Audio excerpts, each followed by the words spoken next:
allegiance to the flag of the United States of America and to the republic for which it stands, one nation, under God, indivisible, with liberty and justice for all.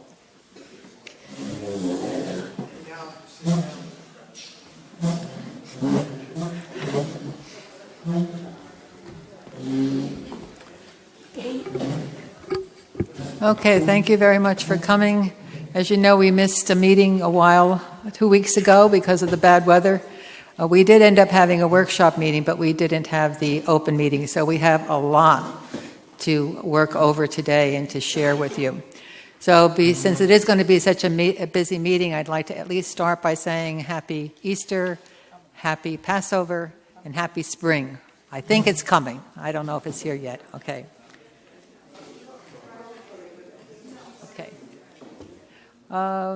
Okay, we do have Mike Palulak here again today, and we will be introducing him to do a couple of presentations on some very important issues. But we do have to get our business conducted as well, okay? So can we start with our motions for the meeting for today? The first motion? Good morning. I make a motion to waive the reading of the minutes. Ms. Weinstein? Yes. Second. We need a Second. second. I second. It's been a long day. I'm trying to, we got a lot to do. Long, I get it. Mr. Mayoko? Yes. Ms. Kaufman? Yes. Mr. Lupo? Yes. Ms. Falksatelli? Yes. Mr. Tazi? Yes. Ms. Baumeister? Yes. The second motion, please. I'd like to make that motion.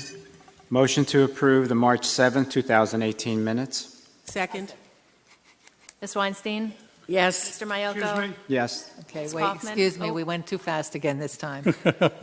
Arthur Weiner, 1251B Thornbury. Again, because we never got an answer, my opinion is that these are incomplete minutes. You made a decision not to include audience comments during the business meeting. You close the business meeting and you have the open comments. But during the business meeting, there are audience comments and questions and whatnot going on. And you never explained why you don't include those in the minutes. What's your justification for that? I think I did explain it, Arthur. Maybe you weren't listening to me. What we said was Joe's comments as a report, as his formal report, very often summarizes the decisions that the board has made and the issues we've discussed. So his report is included in that portion of the meeting. The comments before and after, we do permit the audience to come up and question when we make a resolution, when a motion is passed. We do allow people to come up and question it. That is a decision we as a board have made. That's a courtesy to make sure that we've heard what the audience has to say, and then we vote. Our minutes reflect the actions taken. They are not a transcript. It is not how we arrived at the vote. It's the discussion that leads up to that that's informative. It is recorded. You do see it on television, just as you see the audience comments. But our minutes are meant to reflect the actions that the board is taking. That's the point of a business meeting. That was the answer I gave you the last time. Right, but the question I asked was, you committed that you would listen to audience comments and questions and Which we take do. them under consideration. Which we do. If you don't record them in the official minutes, how do you know what you're supposed to take into consideration? We all take our own notes. We have, if we need to, we have a tape recording of this message. We have plenty of places to go. And if you look carefully at the various documents that have been promulgated during the past year in the form of either PowerPoint or whatever, you will find that very often the issues raised by residents are included in those documents. So yes, we do keep track. All right, I still feel that it's not That's fine. You've given that inclusive. opinion as often. It's not inclusive, and it really doesn't show or represent that you are keeping track of what we're asking, just because it's on a video or something.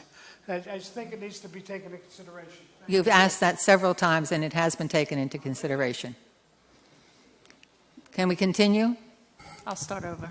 Ms. Weinstein? Yes. Mr. Mayoko? Yes. Ms. Kaufman? Yes. Mr. Lupo? Yes. Ms. Falksatelli? Yes. Mr. Tazi? Yes. Ms. Baumeister? Yes. The third motion, please. Motion to trade in and purchase 7 Exmark EFI Navigator mowers from Lakehurst Hardware and Lawn Mower for a total cost of $77,996.20. This expense will be charged to General Ledger account number 3150, Property Funds Replacements. The unordered balance of this account, 3150, Property Funds Replacements, as of February 28, 2018, is $867,619.26. Is there a second? Second. Someone's coming to the mic.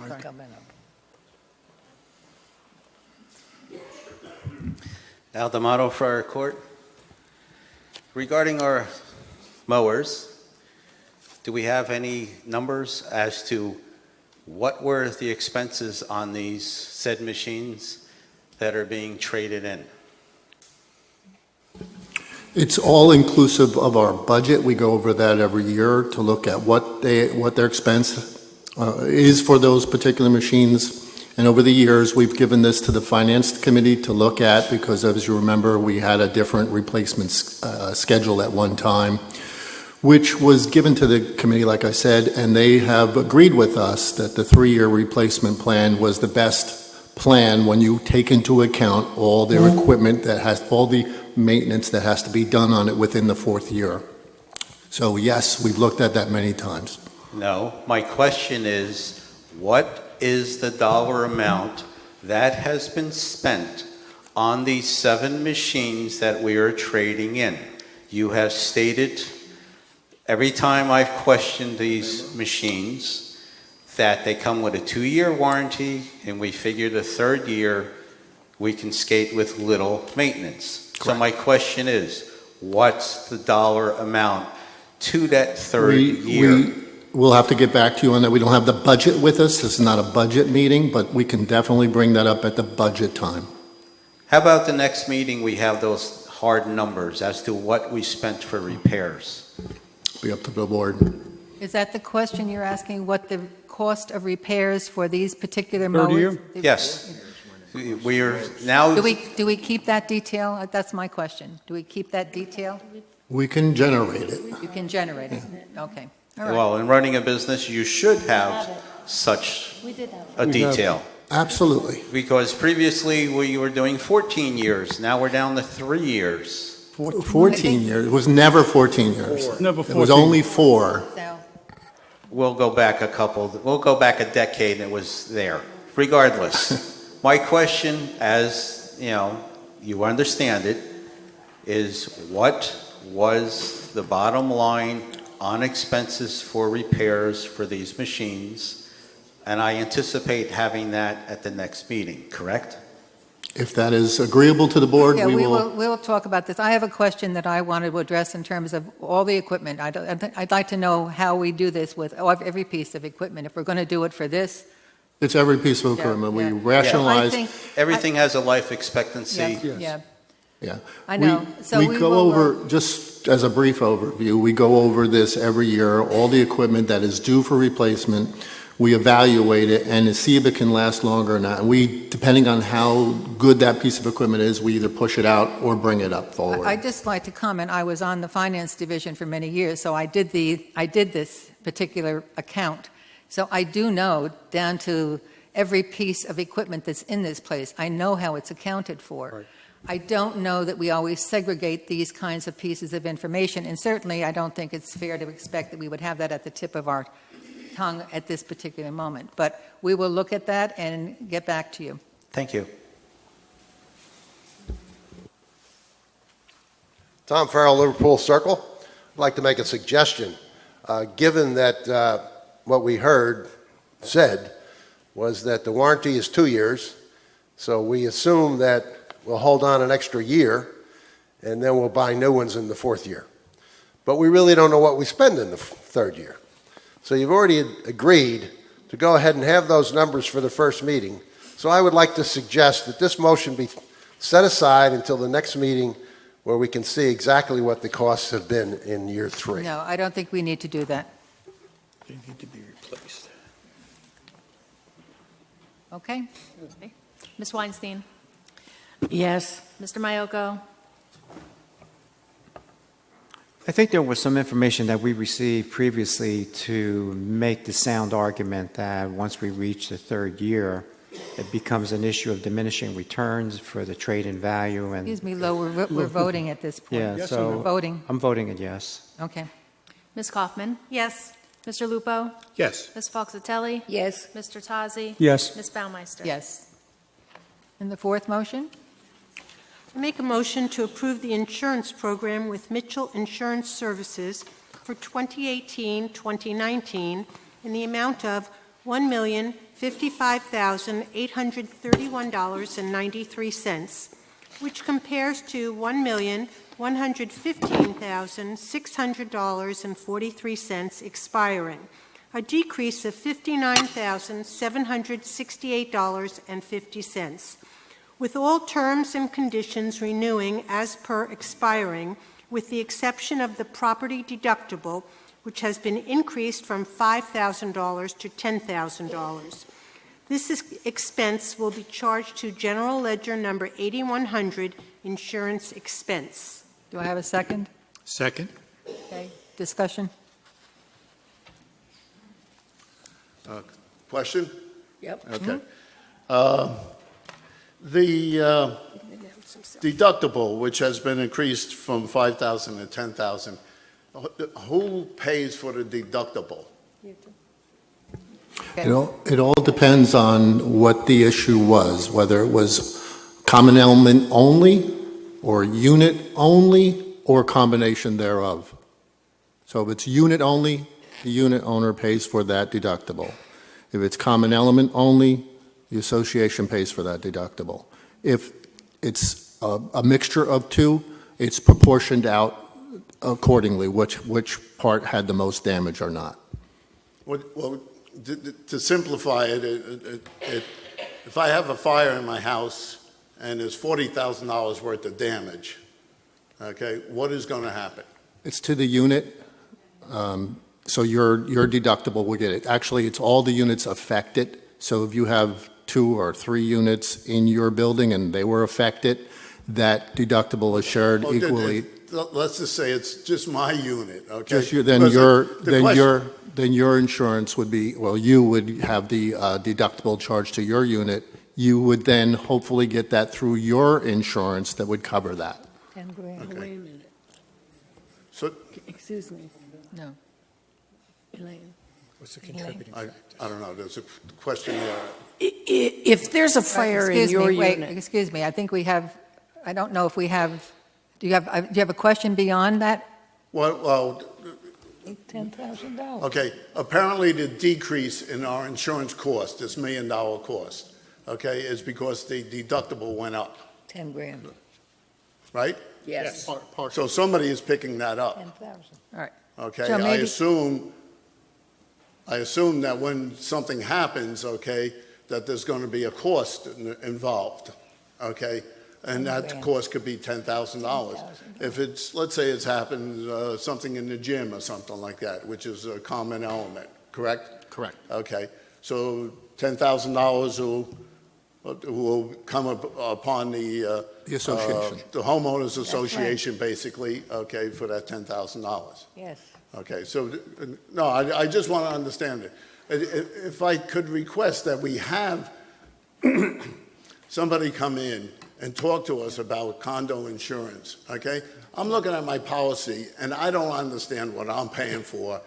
And I know on various occasions, pipes break, and this happens, Yeah. and that happens, okay? And there's always an argument about who's paying for what, Yeah. and back and forth, and all. And it just seems that, we pay our insurances, okay, but maybe we don't have the right coverage, number one, okay? Maybe we should be upping our own insurances to cover some of the stuff, because this is dropping down on the deductible, okay? Maybe we should, as a favor to the residents, okay, to get some more information about insurance. I Well, went to my Allstate agent, okay? They couldn't help me. I asked, well, what's We- this? What's that? He said, You wanna well, take that? you 'Cause- know, it's, you know, if this happens, okay? I mean, it wasn't a definition of terms All right, of Walter, what's on there. excuse me a second, Walter. The reason Okay. I'm not opening this up, because this is an issue that we've spent some time on, and it's complicated depending upon each person. I think you do have a letter that's going to be, Joe, The letter was in the magazine. the letter is in the magazine this month, but that doesn't answer the question, because when you call your insurance company, when you're homeowners, and you explain to them what you're trying to do, sometimes they don't always understand it. So I don't think it's a bad idea to have someone come in. My particular policy, I'll share my own experience, my particular policy had a $5,000 deductible. So when I finally figured out, and they figured out what I was trying to do, my policy premium went up $6. So I now have the $10,000. So I think that's what you're looking for. How do you get your own insurance company to understand what you're trying to do? Yeah, you know, my insurance is less than $200, I think, Right. okay? So, you know, the cost isn't that much of a factor, but I looked at it, loss of use, okay, on my policy happens to be about $14,000. Joe has mentioned on occasion that you have to get good coverage, okay, because you may not be back in that unit for another year. Right.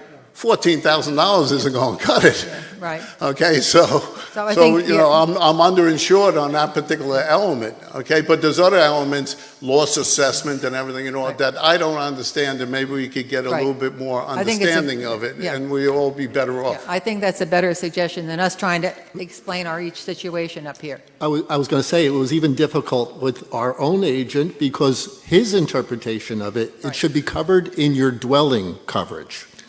A lot of insurance companies put it in loss assessment. It's difficult to say individually how your insurance is going to cover that, but we were encouraging you to call and ask those questions. And maybe that's the best thing to do for those people that are not sure, that they could start that themselves, and then we could see about having somebody come that could help sort that all through, because it is an issue. There's an issue. Yeah, even if we have to have a separate meeting about it Yeah. or something like that. Yeah. Okay, thank you very much. Thank you. Al D'Amato for court. My question is similar to Mr. Dalowski's. In essence, what you're doing is changing our responsibility from the first 5,000 to the first 10,000. No. Go ahead, you try one more time. I guess it's more complicated than that, too. It's depends on where the damage occurred. It could be to your unit, and then the deductible would apply to your unit. Your insurance should cover that. Same thing applies to the association, and like would describe the gym burning down or something like that. That deductible is going to apply to the association for it. So you're saying on a case by case. A case by case. So hypothetically, last week with the snowstorm, branches came down on my neighbor's roof. If they had penetrated the roof, would that be her problem or ours? I'm not an insurance agent, but the issue is it's affecting the common element, so that's one part of it. If certain damage happened inside your unit, that would affect the unit, and I would assume some of that would come off of your HO6. Yeah. Okay. Tag. All right, we'll just let it go. Let her. Let her. Go. Mary Lou Donor, I chaired the subcommittee on insurance and I chair finance. We have to remember that the building itself, your unit is owned by Leisure Village West. If a tree falls on your roof and you have roof damage, LVW's policy will pick that up. But if you have the tree, hits your roof and it rains and it damages your couch, your sofa, your personal property, that's your responsibility under your own condo policy. For agents or insurance people, this drives me crazy because you have to be licensed in the state of New Jersey with continuing education, who tell a client or customer that they don't understand what they're saying. Too many people now are shopping insurance for the cheapest amount of premium possible. Not a very good decision to make. You should not be buying insurance that way. You need an agent who knows what they're doing, a claims person, a claims department to help you out, and you'll have no angst, trust me. That explained it a little bit better. It is on a case-by-case basis, but say you damaged the unit, and the unit was damaged because you had a space heater too close to a curtain, and the curtain caught fire, and you caused that fire, and you were responsible, then that $10,000 deductible Leisure Villages will shift back to you under subrogation. Okay, we're going to try one more explanation. Sal wants to do one explanation. and Okay, then I think what we need to realize is a lot of this is going to be on a case-by-case basis. Yeah. All right, Sal, go The ahead. key to is if there's damage caused by a fire and it's gross or anything wrong and it's gross negligence on the association's part, we're responsible for the deductible. If it's gross negligence on the resident's part, you are. And there's something called loss assessment. Now, I have had the pleasure of, with a lot of residents, going over their insurance policies because I was on the committee for about 10 years, and I also was a licensed broker. So the point is that you as an individual have to have certain things in your policy. One of them is loss assessment. That covers anything over and above. Through subrogation, you can go back if there were three parties with the first party started the fire and went to the second and third. You can go through subrogation to get to the person who was primarily responsible. But it's all on an individual basis. All we did is say, and we have a history of all the fires that were here where we used this to make our decision, and so did the finance division, is the fact that there was only 5 over the last 4 years. And of them, there was only 1 or 2 that were questionable. So what happens basically, when a financial decision was made to increase the deductible, but yet save us $59,000, if you want to look at the pure numbers, well, we can take 6 losses. Okay, if you want to look at just numbers. But I think what we've done, it was a sound decision. It's going to help the residents in general. But you have to do something. You have to look at your home, your HO6. Remember those numbers, HO6, HO4, and HO5. HO4 is a renter's. HO5 is a homeowner's. And HO6 is a condo. It's been my experience in this village. There were people here who had HO5s. They were paying as much as $1,100 a year for insurance. Okay, and just a word, word to all of you. Sound decision. And if you have any problems, you can call me. I'm sure you can speak to Mary Lou or anybody else, and we'll be happy to explain it to you. I just want to say that our agent, LVW's agent, did a great job negotiating the premium rate. As we all know, there's been a lot of catastrophic events with hurricanes and et cetera, and the property market is in a state of flux. So kudos to our agent for that negotiations. He deserves a round of applause as far as I'm concerned. Thank you.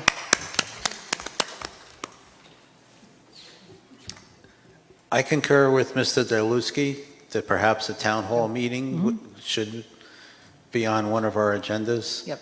I also want to thank Mary and Sal for their input. Thank you. Okay, thank you. Can we go forward?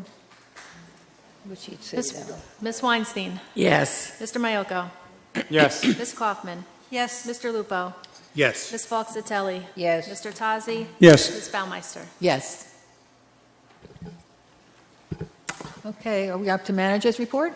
Yep. Before I get started, can I ask Ms. Weinstein to bring us up to date on something? Okay, thank you.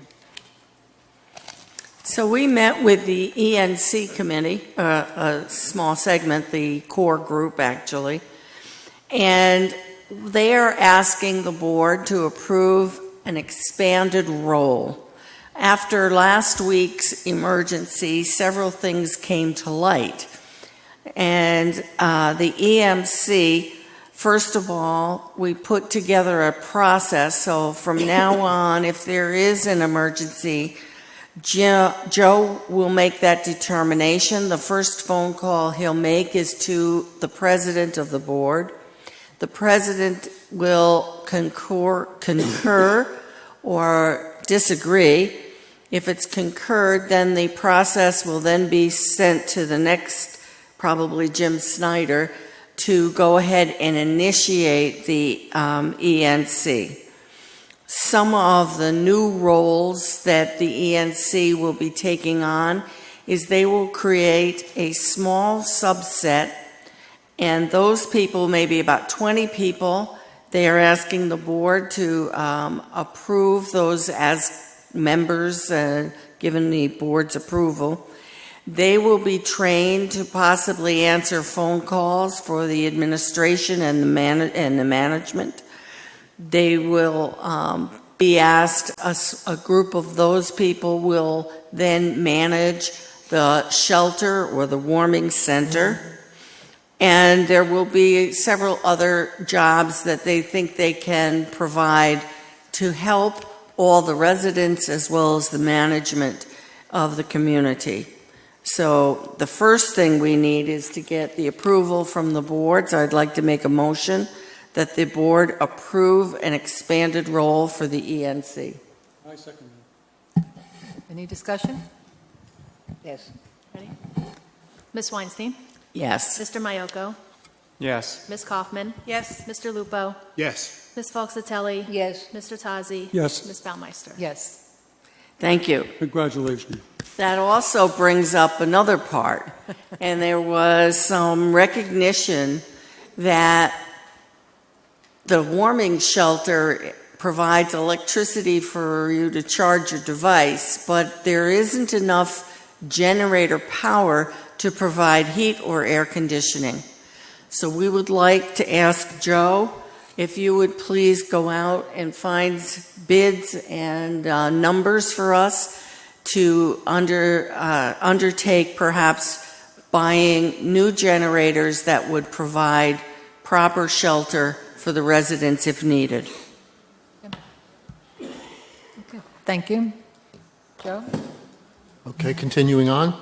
I know I have on here the trustee election outline, but we have Mike Palulak here with us. Who Madam hopefully will- Secretary, can we just discuss that for a little bit? The additional generators would be for the 3 common units, Willow, Encore, and Leisure Fair? At this point, I think it's just a recommendation that Joe go out and Well, we'll look. talk about the warming areas. Right. Those are the areas defined. Those would be the areas, but whether we do all 3 or 1 or 2 has yet to be decided. I think that'll be based on the cost. Just get the price. Okay.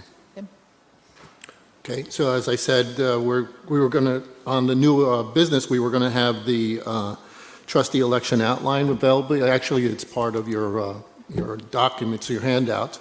But we have Mike Palulak here, who hopefully will give us a little overview first before we can get into that. Thank you. Again, Mike Palulak from McGovern Legal Services. So over the past few months, we've been speaking with the board about the election procedures and the annual election meeting procedures. I guess it's best to start with what prompted this review of the process. I had mentioned maybe 2 months ago or a month and a half ago at a meeting that a law had been passed in New Jersey. We refer to it as the Radburn Law. It's now part of the planned Real Estate Full Disclosure Act. It's just a law that now applies to all homeowner and condominium and townhome associations throughout the state of New Jersey. And in large part, it pertains to the election procedures. I'll just give you a 2-second overview, 2-minute overview of the background on this law. We refer to it as the Radburn Law because it came from the Radburn Community Association in Fair Lawn, which is a larger community, similar in size to this community, but it also has residential, commercial, industrial. It was created back in the 1930s. When it was set up, the bylaws provided that only members who were nominated by current or former board members were eligible to run for the board. And as you can imagine, that disenfranchised nearly everybody in the community from participating in the election process and running for the board. So over time, a group of residents got together and they filed a lawsuit to try to challenge this provision in the bylaws. And at the end of the day, the judge, and it went to the appellate division, the judge finally said, you bought into this. This is what your bylaws say. If you don't like it, you can amend it, but that's it. So this group of residents then went to their local congressman and convinced the congressperson to back a law to change how elections in community associations are run.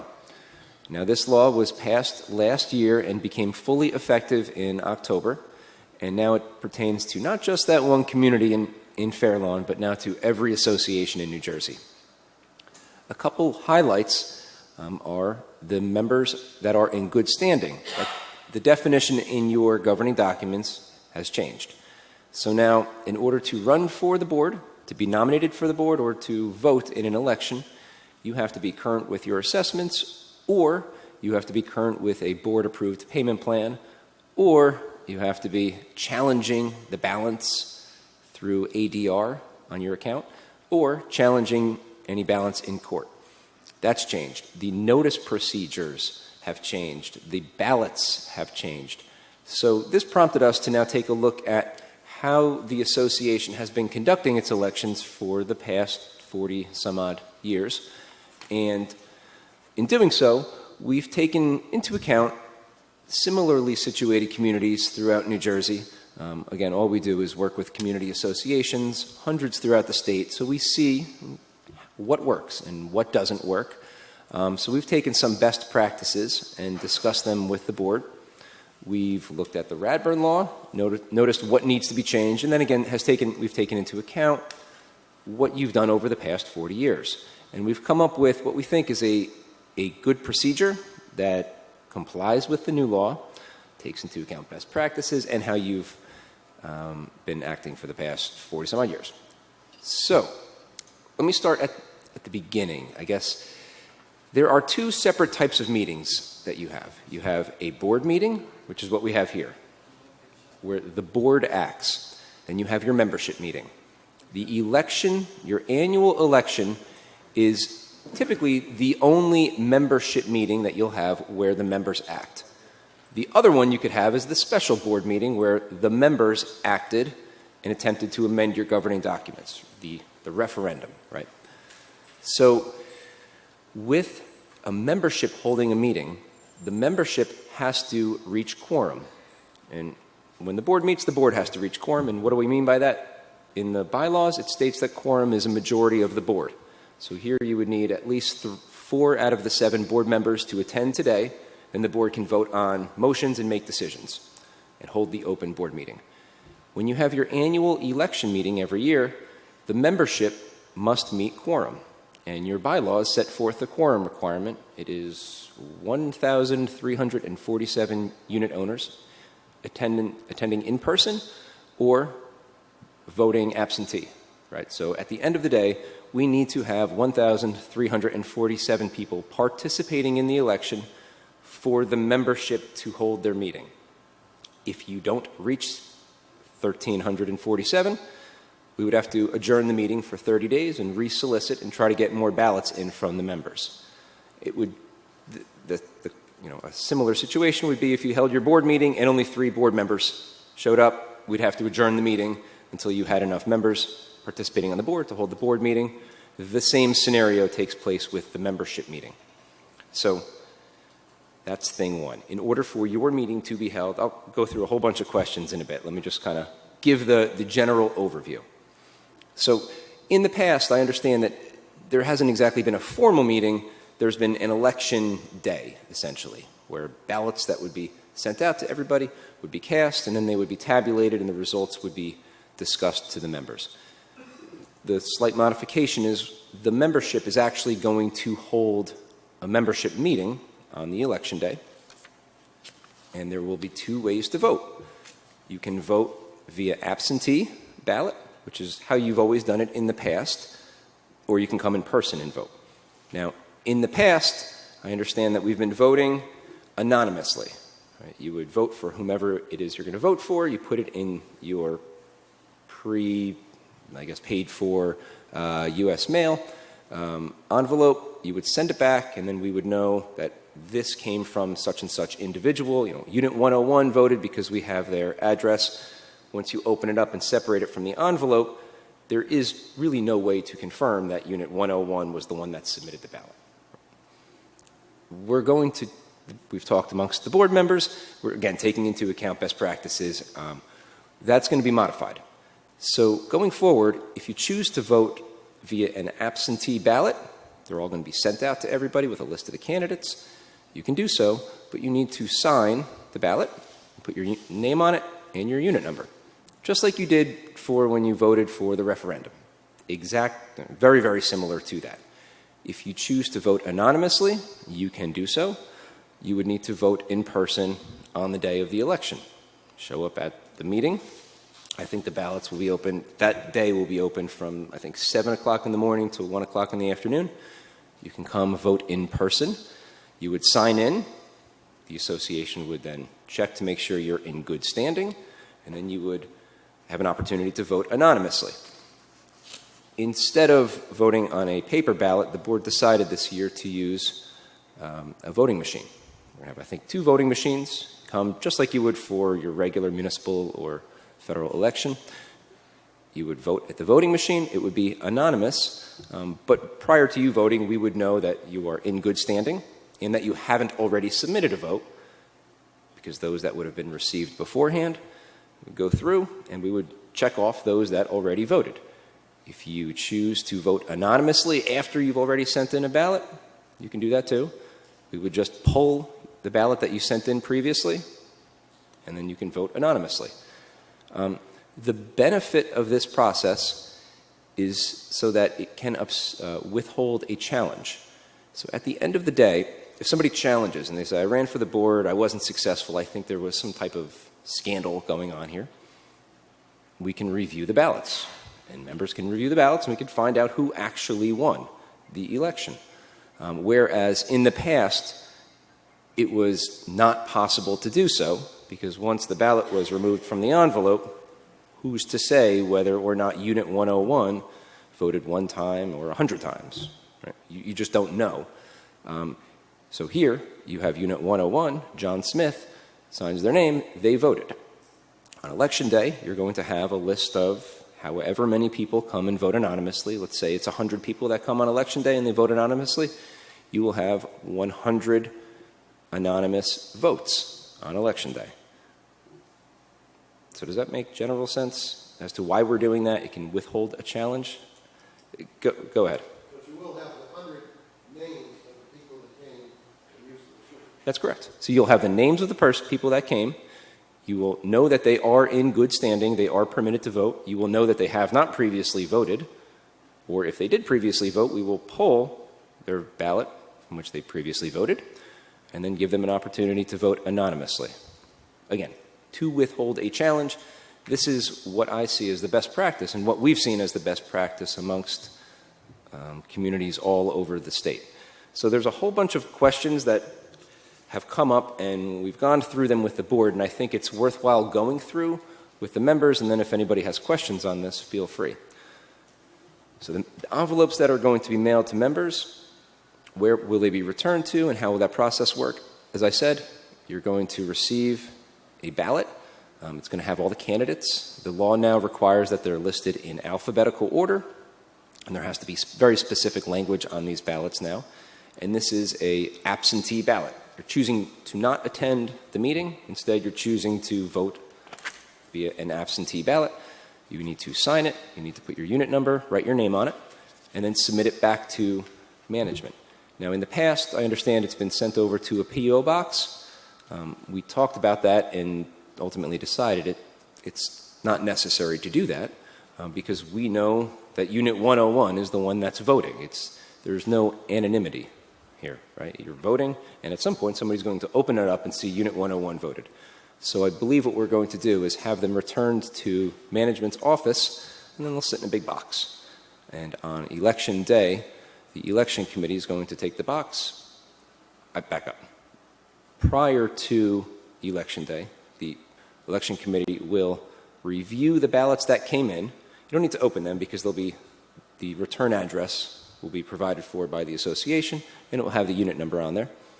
And we can make sure that if anybody comes that day to vote in person, we're going to note which people voted absentee. So if John Smith chooses to show up on Election Day and they've previously submitted a ballot, we would then know to pull John Smith's election ballot, his absentee ballot, and then he can vote in person anonymously. Does that make sense? So you don't need to have anymore some third-party P.O. box. Ma'am? So you can assure whoever is going to run for the board in the future, there won't be any finagling? Will this be foolproof? The question is, will this be foolproof? I see this as the most, I guess you could say, foolproof method available. You are now able to substantiate the results if they're challenged. So, it's what I see as the best practice amongst community associations throughout the state. If you're going to pull a ballot from the person who shows up, how are you going to find that ballot? Are they going to be filed alphabetically in that box somehow? Something like that, alphabetically or by unit number. By the addresses. So it doesn't take a lot of time running? Correct. Yep. They'll just be organized previously. They won't be opened up yet, I don't think. We're going to open up? Right. They won't be opened up yet? Yep. Mm-hmm. The question is, can a voter change his or her vote? Yes. So if you submitted an absentee ballot and you decided to change your vote, you can show up that day and change your vote. Show up, they'll pull your ballot, and you can vote anonymously and change your vote. Any question?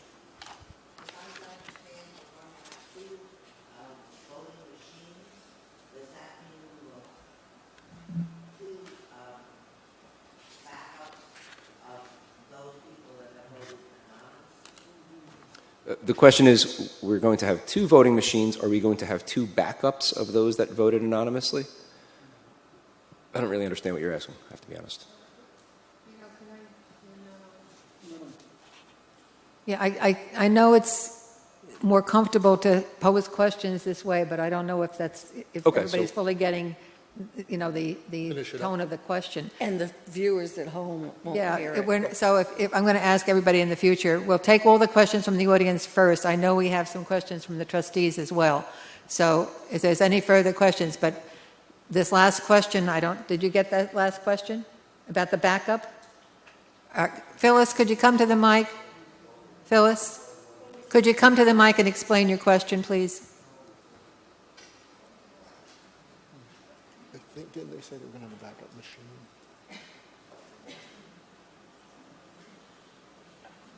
Is the backup? Phyllis Brown, Thornberry. My question is, because we're going to have 2 voting machines, one in Encore and one in Willow. No. No? Here. Oh, all right, then that answers my question. So there's only need for those original backup absentee ballots? Here. Right here, okay. Thank you. Okay. Aldamato Fire Court. So what you're saying is you can vote absentee. If you change your mind on a candidate, you're going to come here where both machines will be located. You can pull out your absentee and vote on the machine. Yes. Essentially, yes. Thank you. Yep. Another question came up about the 50 signatures, which have currently, up until now, been required in order to run for the board. It's been our suggestion to the board that this Radburn law has, the underlying purpose is to remove any potential barriers from running for a board and to provide for anybody that's in good standing to have an opportunity to be nominated for and run for a board position. So the board ultimately agreed, and that requirement is no longer going to be a requirement. So you no longer will need 50 signatures on a petition to be eligible to run for a board. It's simply you can nominate yourself or somebody else can nominate you. And if somebody else nominates you, you just need to acknowledge, typically in writing, to the association that, yes, I actually do want to run for the board, and now you're eligible to run, as long as you're in good standing. You have another question? Karen Hooyer, Buckingham Drive. I was just wondering how confidential our votes really are. Will anybody be able to go to the office and see how anybody voted? Typically what happens is that it's not provided to everybody, but if in the situation where somebody files a lawsuit against an association to challenge the outcome of an election, that happens sometimes. The only way the election would be upheld is if the association can substantiate its votes. Yeah, I understand that. So it's confidential, except if it's challenged, then everybody will be able to open up everything. At some point, a judge would ultimately require that. All right, but not anybody can just go to the office and look and see how somebody voted. That's right. Okay. If it's challenged, a lot of times associations will redact out the person's name unless a judge orders otherwise, like who voted, who the person was. But you're able to then, again, look at the list of individuals. These are how many ballots we have. These are who voted, and these are who voted anonymously, and these are who voted on the actual ballot. So it would now uphold a challenge. Another question? Tom Farrell, Liverpool Circle. In quorum, you said that special ballot of the members of 1347. Now, it's my understanding that if you're not a resident in good standing, you can't vote. So does that then take that 1347 requirement down? So, good question. Does the quorum requirement change with the good standing? Generally not. Typically, the person's vote would not count if they're in good standing, but they can still be eligible to participate in quorum. Does that make sense? So you're here in person, but your vote doesn't count. See what I'm saying? So the absentee ballot would be sent in from John Smith. We subsequently review the person's history and determine that they're not in good standing. So their vote doesn't count for voting for whichever nominee, but they still do count towards attaining quorum. Their absentee ballot would be added to the quorum. It would count towards quorum. That's correct, yep. Okay. The ballots today, as I understand them, we sign them, and then we mail them. So my question is, if I come in to vote on the machine, and they pull my ballot that was mailed in, and somebody else signed my name, what happens then? So we're kind of getting into a hypothetical, but let's say somebody signs your name. Yeah, somebody stole my ballot, mailed it in. Okay. I never got one, so I decided to just come here in person and vote. I find out somebody forged my signature. What happens then? When you showed up in person, it would indicate that you've already voted via absentee. Not you, somebody signed your name. Right? That ballot would then be pulled, destroyed, and you are now going to vote anonymously in person, so that you never have a situation where somebody can even theoretically vote two times. That can't happen. Well, I think that's a great idea, but I think the association trustee should give some consideration to keeping track of that if it happens and doing something about it. Thank you. Walter Daluski, Stratford Court. My question is similar to Tom's about the quorum. Okay. On previous elections, did we have to have a quorum here? That was the case? Yeah, that okay, has... So a number of ballots had to be 1347, Right. okay, on previous occasions. So can I make a comment on that? So the answer is yes, it's always been attained in the past, but I don't think it's ever been necessarily described this way. So in other words, just want to make sure everybody understands the difference between the board meeting when the board is acting, and that's why the board needs quorum on today, for example, versus your annual membership election meeting, where the members have to attain quorum in order for the meeting to be held. My understanding is in the past, you've had more than 1,347 people participate in the election anyway.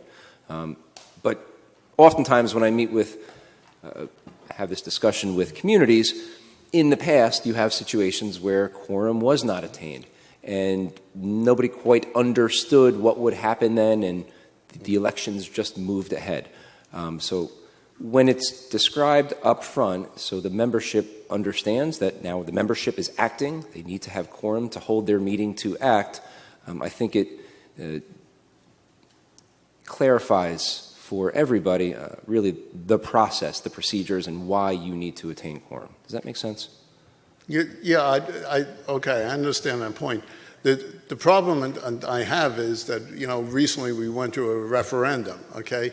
We met quorum, okay, but we didn't have enough votes to cast.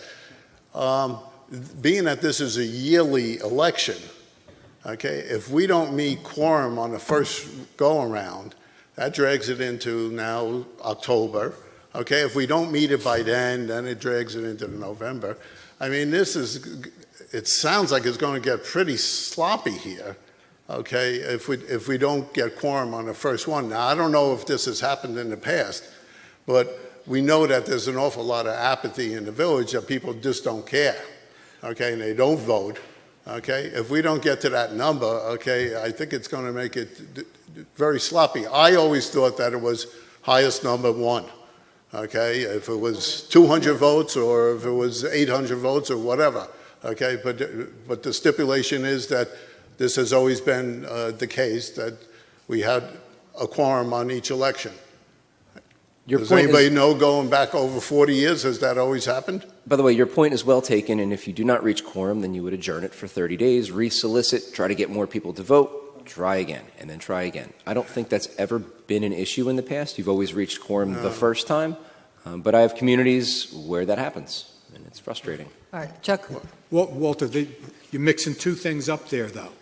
The quorum is for the number of returned ballots, not how many one individual. Right. No, I understand that, but you have to have at least 1,347 ballots returned. Okay, so now it's an official election. Okay, and however the numbers work out. If there's 20 candidates, you might have the winner, with 100 votes or something like that. Okay, I understand that. Well, I'm just a little bit afraid, okay, that we drag this thing on, knowing that the referendum, how long it took and how much we solicited and offered prizes and had gauges and everything else, okay, and we couldn't get to that point. Can I just get to one point here? Even with the referendum, usually trustee election turnout is higher than the referendum. But even with the referendum, the turnout was 59%, 59.6%. So that was the turnout for something that has not always been as interesting to the residents as the trustee elections. But I think, Joe, they were asking while you were gone, in the history that you have been here, has it ever been less? Isn't it usually somewhere between 14 and 16? 17, Yeah. it's always been. I think previous to that, when it was all electronic, there was a problem, and they went with the mailing to make sure we had enough people.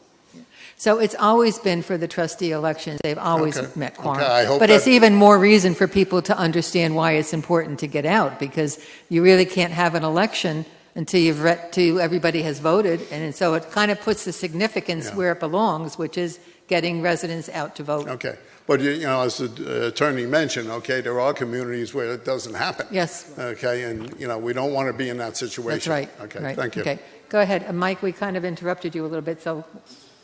Okay, so go ahead. No, that's okay. But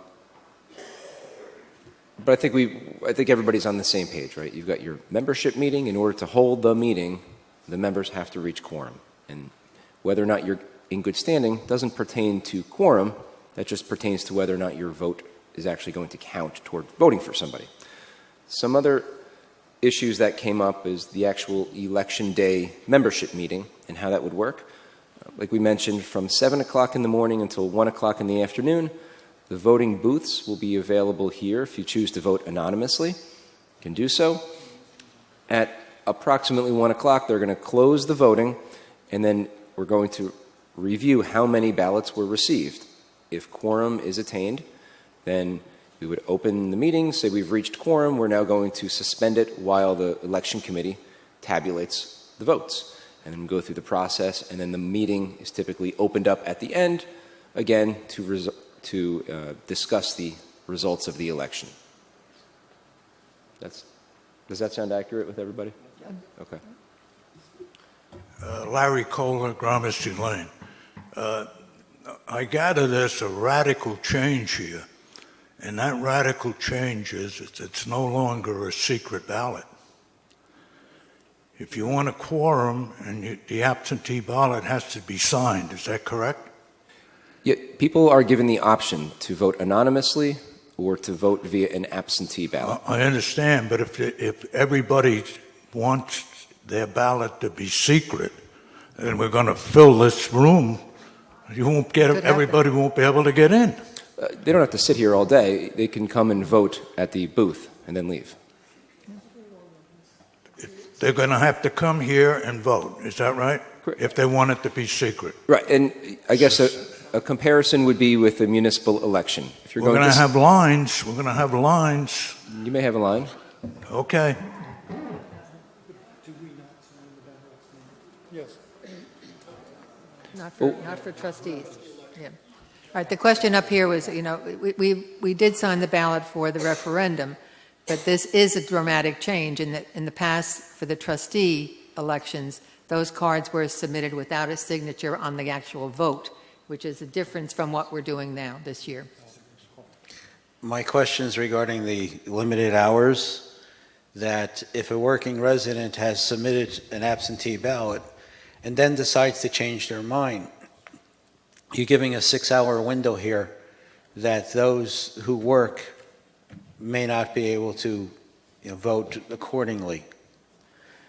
I would suggest that perhaps the hours be extended to, Thank for you. those individuals. We do have an ever-increasing amount of residents that are working. It's a valid point. Typically 6 hours would be more than what most communities would offer, but I understand what you're saying. It could become an issue for somebody. We have to balance how much time on that day are we going to provide for people to come in and vote in person versus the amount of time it's going to take to tabulate all the ballots. So it's the balance. The board came up with 6 hours. I think that is quite a bit of time to allow somebody an opportunity to vote in person. Well, your machines would give you an instant tally, so the only numbers that would have to be counted would be the absentee ballots. Correct. Okay. Yes, the absentee ballots would have to be collected and tabulated by the election committee, depending on how many there are versus how many people come in person. Okay. Walter Dailuski, the cost of the voting machines, do we have a number on that? Yeah, I think for those kinds of specific information, I don't know if Mike's prepared, but we do have Carolyn Thompson here. We're going to ask her to speak after he does his presentation, and I think she has all that updated information on that. Oh, and one other thing, now we're sending out a letter for nominations also, correct? No. It's I didn't hear the question. Right, a call for nominations letter via U.S. yes. mail to all members. Yeah. So we're going to go over that a little bit later, so we'll cover Yeah, that. let Mike finish his questions. That's a letter from the Secretary of the Board. Yeah. That's the letter that goes out to all the residents. Yeah, but it Calling for doesn't go nominations. out for free. It goes out via mail, right? Yeah. Right. Okay. It used so- to be in the bulletin. Right. Oh, okay, but now, okay, so that's $1,347 or something like that. That's right, but now 50 cents. this Okay. new law requires that we mail these out. So you can no longer put it in your bulletin. Okay, but I'm just wondering if we can tally up what this is Yeah. going to cost, all these It's gonna cost changes more money. that are in here. Okay, thank you. Another question that came up was the door-to-door solicitation, whether it's always, as I believe it's been strictly prohibited. There's been some case law in New Jersey addressing this over the past 10 years or so or more throughout various communities. And the decisions, generally speaking, have not permitted associations to explicitly prohibit people from going door to door, but those were very pointed decisions. So the judges looked at that particular community and looked at how a candidate was able to solicit to the members and get the word out about themselves running for the board. Here, your community is a little different. You have your closed-circuit television. I believe there's going to be a candidates' night available. I believe there's going to be a time slot for anybody that's interested in running for the board to have on-air time. I believe there's meet and greets. There are forums here that far exceed your typical community association when it comes to availability of conveying information to people. So the past rule of strictly prohibiting door-to-door solicitation, we've talked about quite a bit. Would it be permitted and upheld? It's a good question. Your community is not like one that's been challenged in court before. You certainly have a bunch of other means available. That being said, it would still be, I would strongly suggest to the board, that they should, at a minimum, strongly discourage people from going door to door, if not explicitly prohibit, just due to the fact that in past practice, most members don't want people coming door to door, soliciting them about their vying for a position on the board. If anything, it would probably discourage that individual who's residing at the home from voting for the person that's annoying all their neighbors by going door to door. So that being said, I think it would at least be strongly discouraged, if not explicitly prohibited.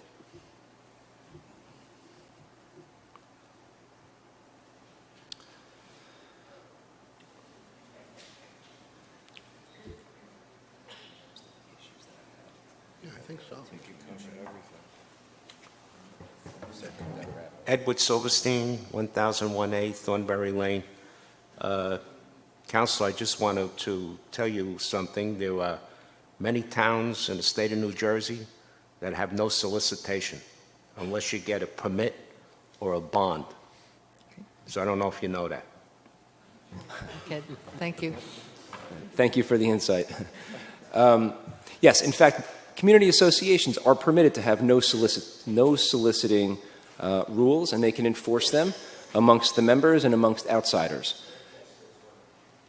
The issue becomes political solicitation, and there is a separate standard that the courts have enforced over the years when it comes to conveying political information You were waiting for me to through our get up. neighborhoods.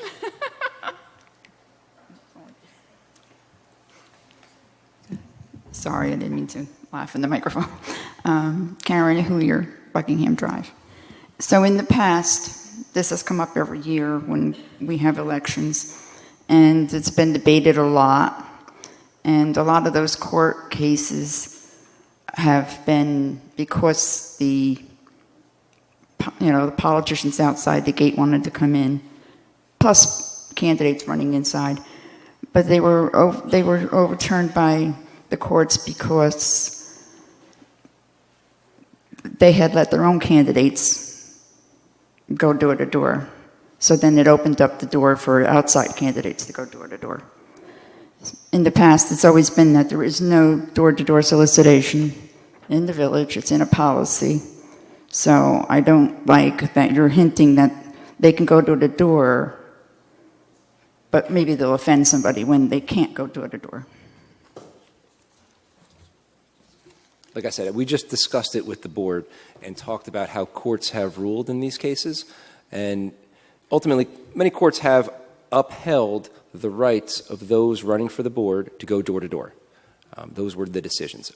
But the courts, like I said, made their decisions specific to those communities and basically said, under these circumstances, with this community, there is very limited ways in which the candidates could get their information out. And I think your community is different. I think if the board wanted, and again, I said to the board, if you wanted to avoid any kind of challenge, we would just simply strongly suggest to the candidates to not go door to door. And this way, you would be all set. But it's also true that there is no legislation in New Jersey opening the door up for private communities to be solicited door to door. So there's no legislation that allows people to do that. No. There's no legislation on point. It's the New Jersey Appellate Division and the New Jersey Supreme Court have looked at these cases in the past. Right. And the only way these other people got in was because they went to court. So I would suggest that if anybody wants to come knocking on our doors, they should go file a suit in court, and that our association should defend our rights here, that we don't want it. Your point is well taken. So that was the general overview that I had as to the new election procedures. Again, making sure we comply with the Radburn Law, making the election process able to withstand a challenge if somebody were to challenge the results, and trying to take into account best practices with other communities and how you've done it in the past. This is what the board and in our office that we've ultimately come up with. I think Joe is going to go through some more details on the procedural aspects, but if there's any more questions as we go along, please let me know. All right, Chuck had a question. More of a suggestion on it also. Instead of calling the ballots that are being mailed out to the residents as absentee ballots, it might be a little better to clarify and say that they are mail-in ballots, because they, according to this new Radburn election procedure, my understanding, as what you had told us, is that mail-in ballots have to be provided, even if we are going to a machine. So we cannot just use voting machines. Is that correct? Correct. So I believe we would have a notice that goes out to everybody along with the ballot explaining that you have two options. You can vote in person, anonymously, on whatever, September 5th, or if you choose to vote via a mail-in ballot, absentee ballot, whatever you want to call it, you can do so, but you need to sign it. You need to write your name on here and put your unit number. Okay, thank you. Joe? We got edits going on right here, just so you know, people are editing. In your handout, and it was really under new business, but we're moving it up because this topic came up already. So in there, you'll have the trustee election outline. That's just a placeholder name. I think this is going to go back to Mike for a final analysis, and it's going to come back, what is it, a policy resolution of some sort? So here's basically the outline of what we see as the election. Mike has already covered a bunch of this area already.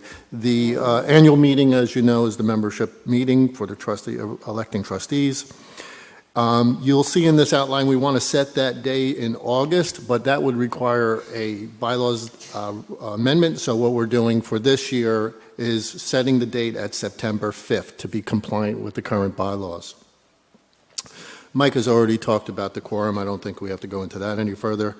The election committee will be established annually by the board. The election committee is assigned a team of impartial inspectors to conduct the various duties associated with requiring during the elections. And then we're defining what the role for the staff is, and that's mostly just administrative and logistical. Good standing, we went over already. I think we covered all that. Candidacy, we covered that, who can run for office and how you go about that. Then we get into the election procedure, and here's where it's basically defined for us in this particular year. On the first business day of June, the Secretary of the Board sends out the first call for nominations letter via U.S. mail to all members and to those with voting rights, announcing a call for nominations for position of trustee. Of course, we're going to advise them who can run. They can nominate themselves or nominate someone else. If not a self-nomination, the name, the unit, and the unit address and the phone number of the member making the nomination, along with a letter accepting the nomination from that nominee, must be sent in. It will also have other announcements on that particular first mailing. So on that announcement, it will also contain the annual meeting date and time. And you'll have some edits on your page that it won't read exactly the same as what I'm going to say. The next bullet is a listing terms available to hold office, an invitation of candidates form held annually on the first Friday in August, notification that the nominee may provide a brief one-page profile to be made available in a special bulletin mailed to all members. That's our bulletin, basically, our special election bulletin. Nominations must be submitted to the Secretary of the Board in the Association office no later than 4 p.m. of the first business day in July, and that'll be called the nomination deadline. If not self-nominated again, a letter accepting the nomination must also be submitted. The Secretary of the Board will verify good standing status of all nominees with the accounting department. Nominee or nominees not in good standing will be advised by the Secretary of the Board no later than the nomination deadline that their name cannot be accepted for nomination. nominated candidates in good standings will be posted in alphabetical order as they are received via Leisure Village West Media by the Secretary to the Board. Nominees may begin campaign activities at that time. No further updates will be made to that posting, that media posting, after the nomination deadline. That'll be your final slate of candidates. The Election Committee shall secure and provide equal space in each recreation hall for candidates to place their campaign material. Candidates shall have equal opportunity to conduct one unmoderated televised 20-minute session, that's different than what you have in your hands, 20-minute session, to be made available starting in alphabetical order after the nomination deadline date. The Election Committee shall preside over the preparation of ballots for mailing. The Election Committee shall produce a ballot with an alphabetical listing of all candidates, together with a pre-addressed stamped return envelope addressed to 959 Buckingham Drive, Manchester, New Jersey. The ballot shall contain one write-in line for members to vote for other candidates. The ballot shall also contain a notification that unit owners may revoke voting eligible tenant proxies up until the last call for the votes at the annual meeting. The Election Committee shall arrange candidates' forum held on the first Friday in August, moderated by an independent non-member moderator such as an attorney or former judge, which we know it won't be a former judge, they cost too much. The Election Committee shall coordinate the event with the in-house TV crew regarding the schedule.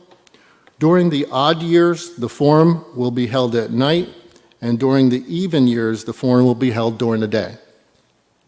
The Election Committee shall supervise the mailings of ballots on the first business day after the candidates' forum and shall produce a written affirmation to serve as proof of the mailing to be read at the annual meeting.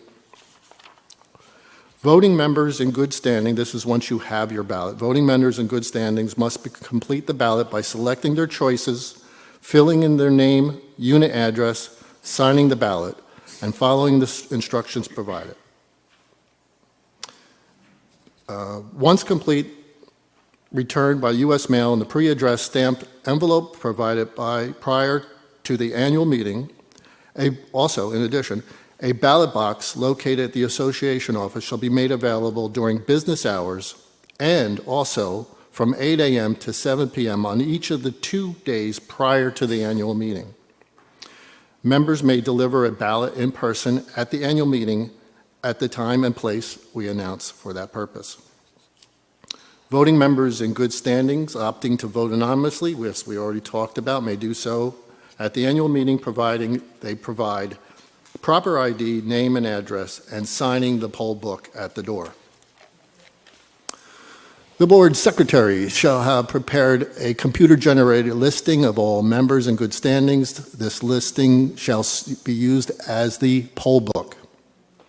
Commencing when the ballots are first received until the annual meeting, the election committee shall indicate in the poll book that a ballot has been received from a unit. The unopened, validated ballots shall be locked in a fireproof cabinet in street and unit order until the annual meeting. The election committee shall produce all ballots and the poll book at the annual meeting for final votes to be received. The annual meeting shall be called to order and presided over by the highest-ranking disinterested trustee officer at the time of the annual meeting. The election chair shall read into the minutes the annual meeting the statement of verification of ballot mailing. The officer chairing the meeting shall make a final call for votes and any revocations of proxies. The election chair shall certify that a quorum has been reached. If a quorum cannot be certified, the chair of the annual meeting shall accept the motion to adjourn the meeting for 30 days. If a quorum has been met, the meeting shall suspend and the election committee shall commence the voting process by opening the envelopes containing the ballots and separating the ballots into stacks of 50. The election committee inspector shall start tabulating the votes, continuing till all votes are counted and tabulated.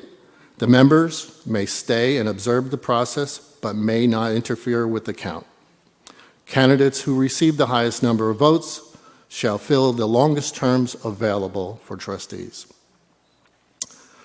Once the count is complete, the chair of election committee shall notify the chair of the annual meeting to reconvene and call the meeting back to order.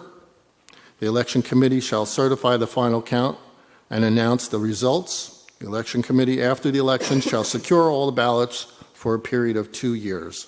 And then challenges are the same as it's always been.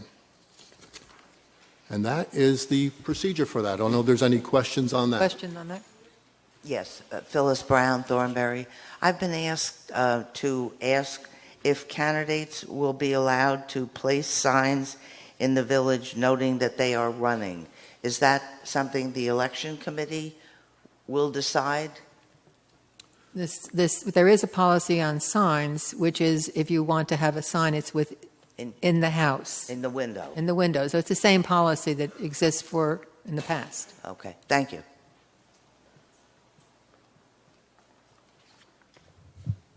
Aldamato, Friar Court. On the second page, you're making reference to the secretary of the board. Is that the Board of Trustees? Yes. Yes. Could that not be a conflict of interest? Why? No. If you were running. Yeah. Oh, if you mean if the secretary is running?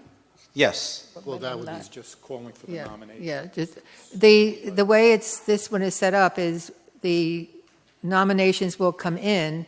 They'll be validated. Once they are considered to be a member in good standing, it's all turned over to the election committee at that point.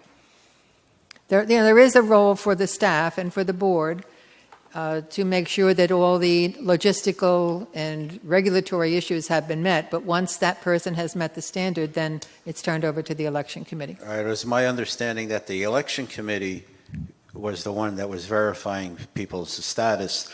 They have to use the accounting department to do that.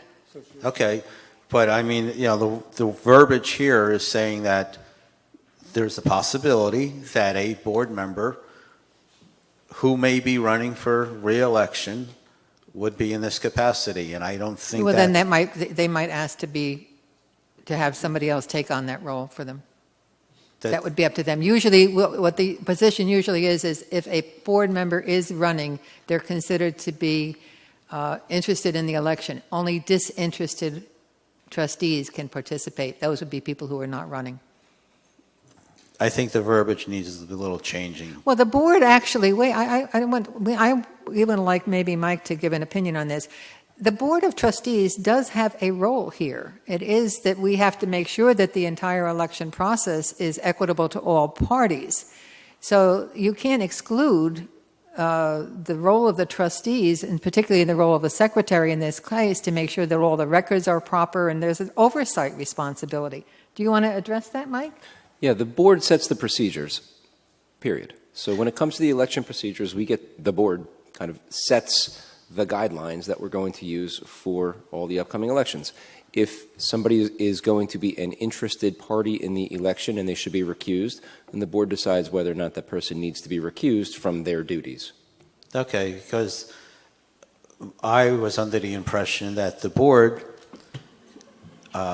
sets the guidelines that are followed by the election committee, and it's just that this one particular sentence brings me into this gray area of if the secretary happens to be an individual who's running for re-election, that, There is a policy that says only disinterested people may participate in that process. That policy already exists. Okay, so if it happened to be that it was an individual that was up, they would recuse themselves. Right. Okay, thank you.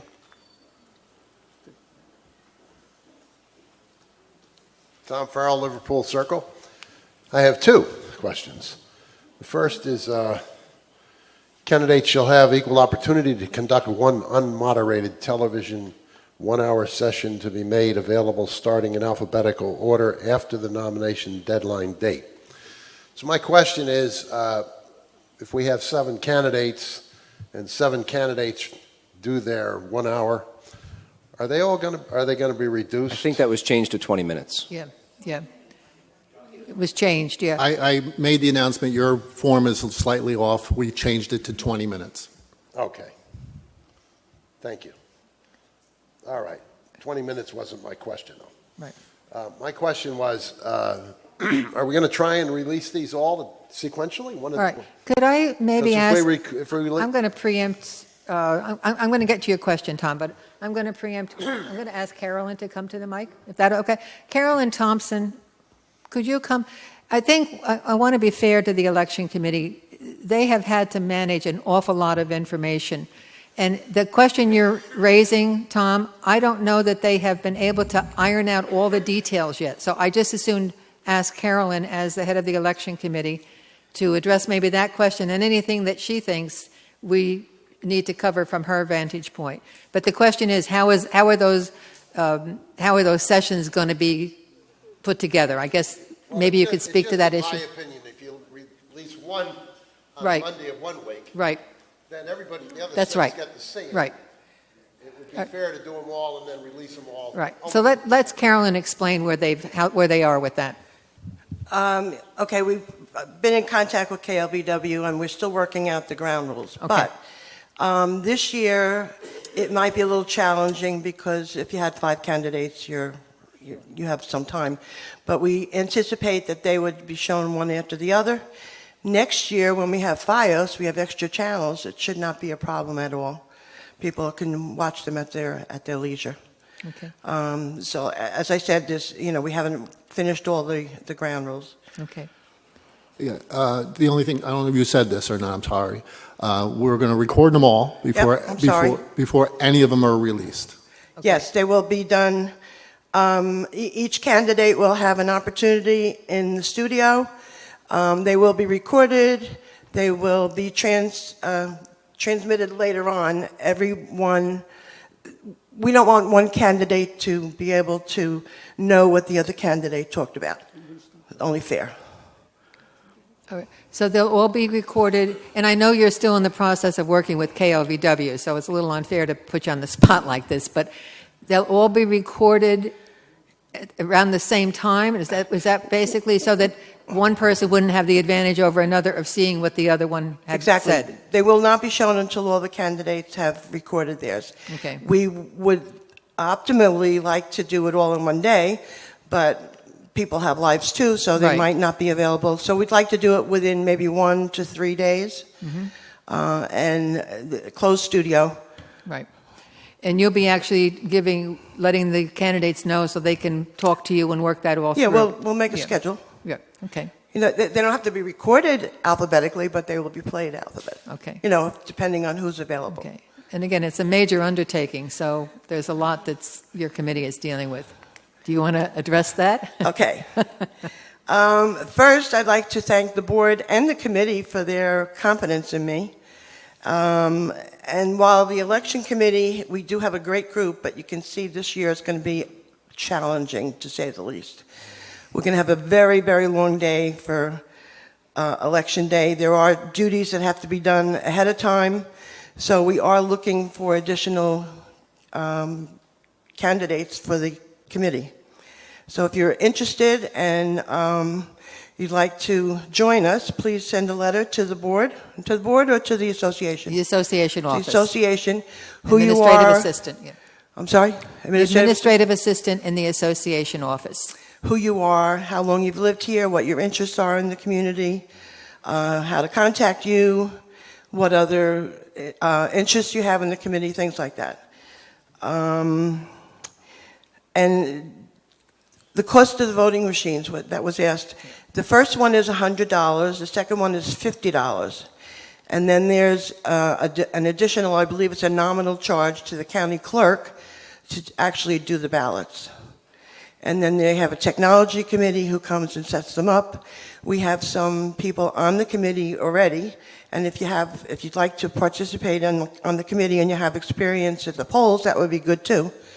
We have people who know how to operate the machines. They send a manual and they train you right on the spot, but we do have some experienced people. So if you're interested, we'd like to hear from you. Thank you. Thank you, Carolyn.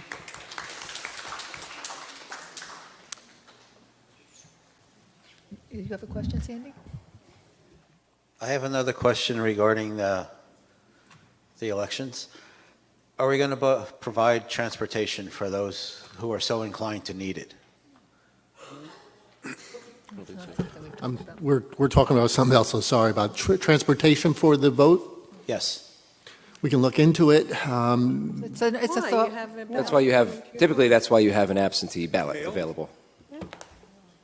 Right. Okay, I just inquire in case there are those individuals that are so inclined, if they change their mind, if they wanted to get down here to get to a machine. Do we have a special bus run for the municipal elections? No. No, okay, all right. Something to think about, though, down the road. Yeah, and it's a topic that I'm going to be talking about today anyway, so I'll have Okay. to talk about it. Well, Okay, thank you. I know there are some questions from the trustees, so can we have one, is there one last question from the audience on this? And then I'd like to recognize the trustees. A comment first, then a question. I've been studying the municipal election turnout for the past couple of years compared to the trustee elections, which are ballots. We in this village, within our 5 districts, turn out more people to come and vote on the machines in the municipal elections than with the ballots. So you made the comment before, and I'm just adding to you the facts as I know them, and it's readily available information on the Board of Elections. What are you saying? I don't understand what you're saying. You're saying that our turnout was less than the municipal? No. Example, last September, Right, we voted for trustees. right, The total count as reported to us of the amount of people that came and voted right. was less than the municipal election for governor that Oh, okay. occurred 2 months later. Yeah.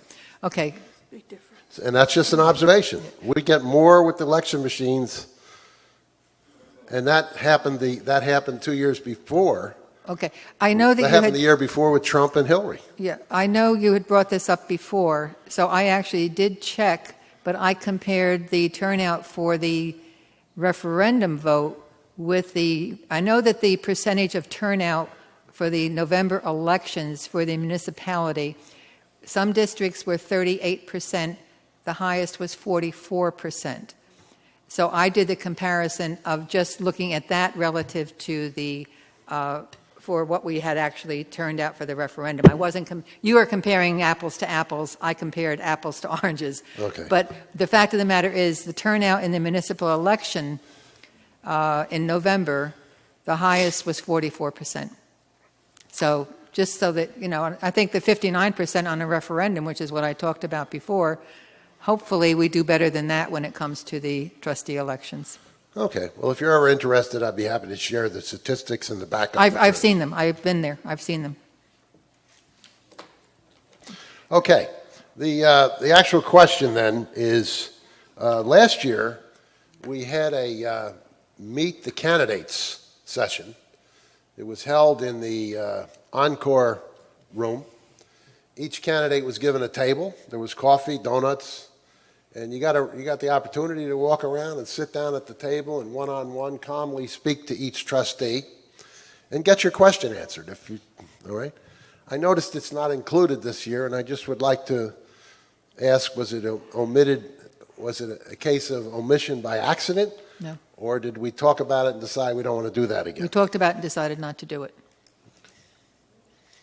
There were some pros and cons, and that's why they're going for it. People can still have their own meet and greets. There's all kinds of opportunities for them to set that up on a personal level, but it's not something the election committee is going to be doing in that format. What we've changed is the format for the interviews via the television. Okay. Okay, now there were some questions from the trustees. Can I start with Sandy? I want you to ask if there were any provisions made for split votes. There are some families where a husband wants to vote one way and a wife wants to vote the other, or perhaps there's partnerships in the household and they each like to have their own vote. In the past, it counted as half a vote. How will that be done now with this new system? So your bylaws do provide for splitting of votes, which honestly is pretty rare, but you have it. So we were talking earlier, we have special ballots for those that are interested in splitting their votes. They can come on the day of the election or receive them probably from management's office. It's a special ballot which provides for a split ballot vote. But not on the machine, is that correct? Yeah, I don't think that'd be Okay. possible on a machine. Thank you. Thank you. Sal? Michelle, I'm curious. How many people changed their vote, not names, on the referendum? About 9? Change their Yeah. vote after the fact? Right. That was here that day. That day? No. Not many, right? We had one woman come in and give a vote. That was it. One, okay. So there was not a lot. Because there's a lot of talk about the machines. The machines are only going to be there for one day, for 6 hours. And we're making it sound as though it's going to be monumental. It's there for a convenience for somebody who doesn't want to vote, wants to vote anonymously. So I don't think a lot time should be spent on that. I just want to make sure that it is important that the mail-in votes go out, that everybody gets it, and you vote that way. Because it would be very disheartening to find out on the day of election 500 people show up to use a machine.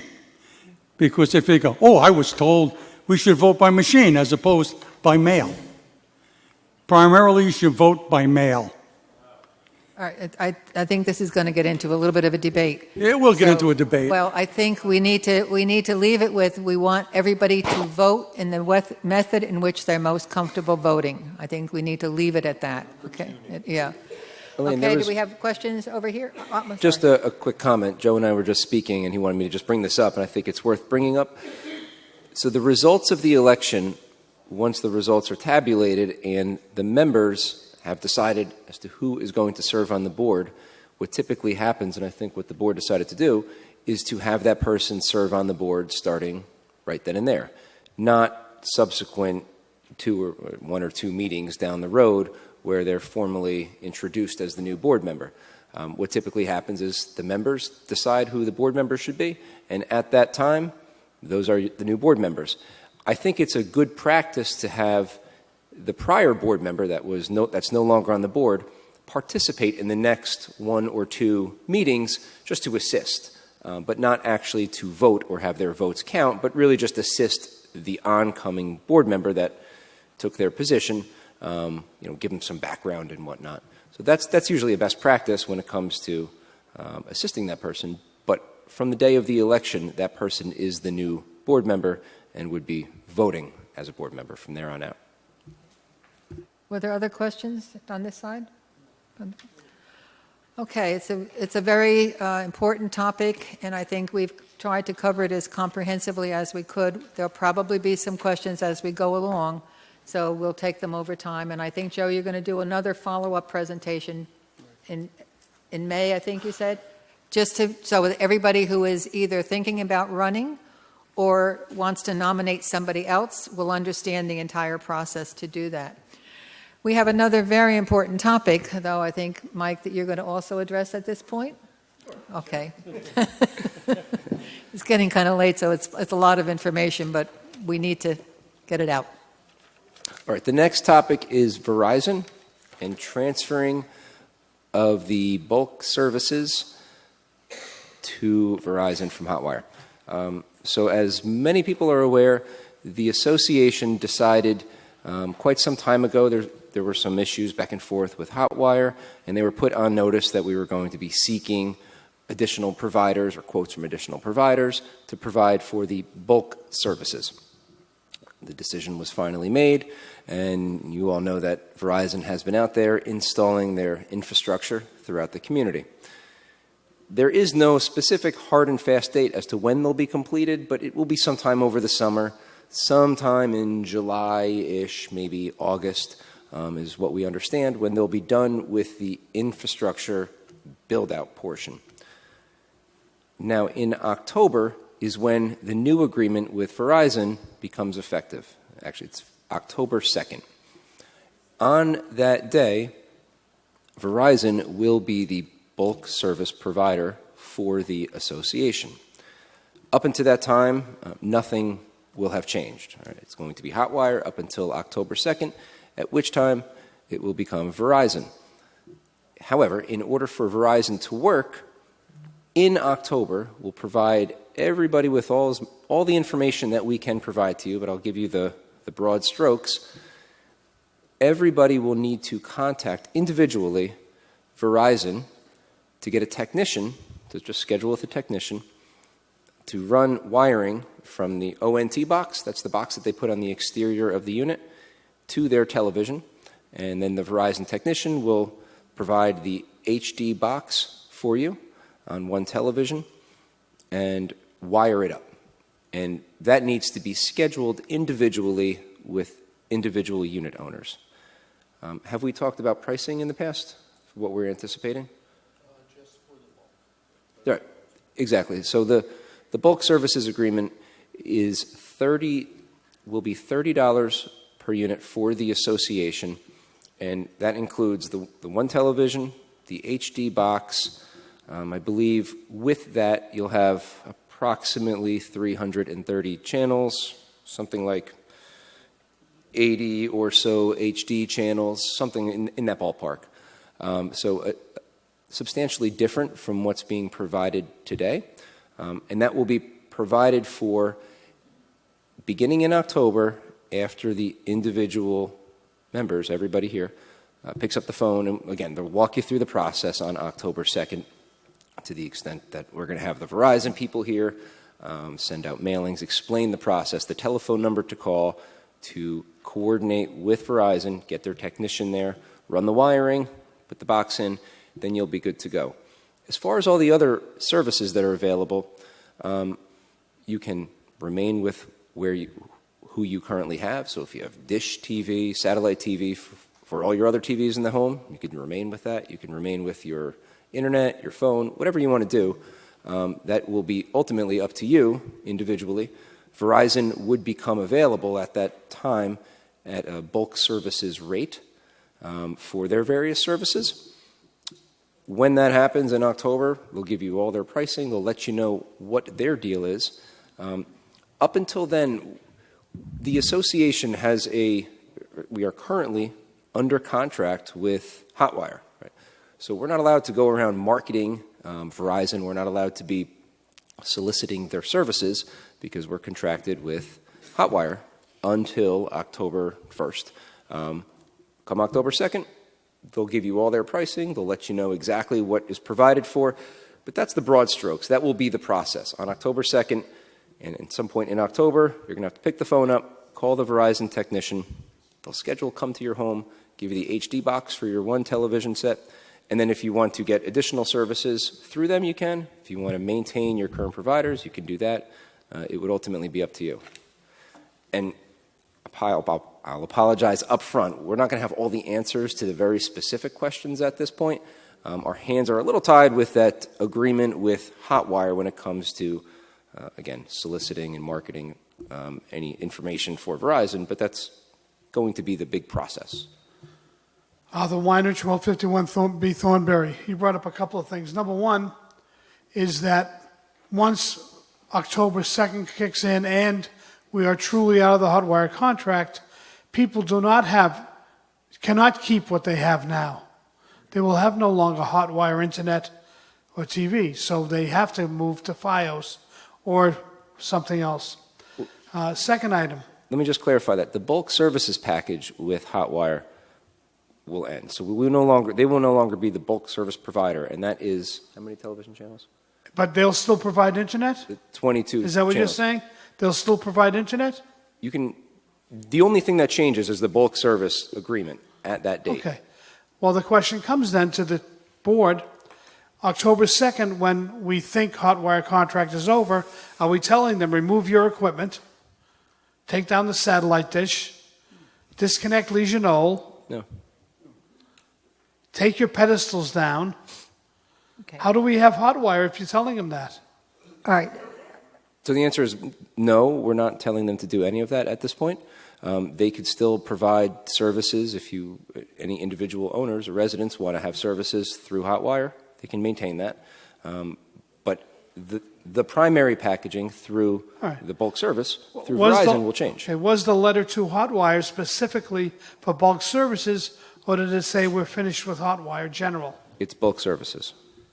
Okay, see what happens there. Secondly, on the marketing, if somebody takes the time to read the Hotwire contract, it only covers exclusive ability for Hotwire to place marketing materials on common area tables. That's correct. It does not prohibit general marketing.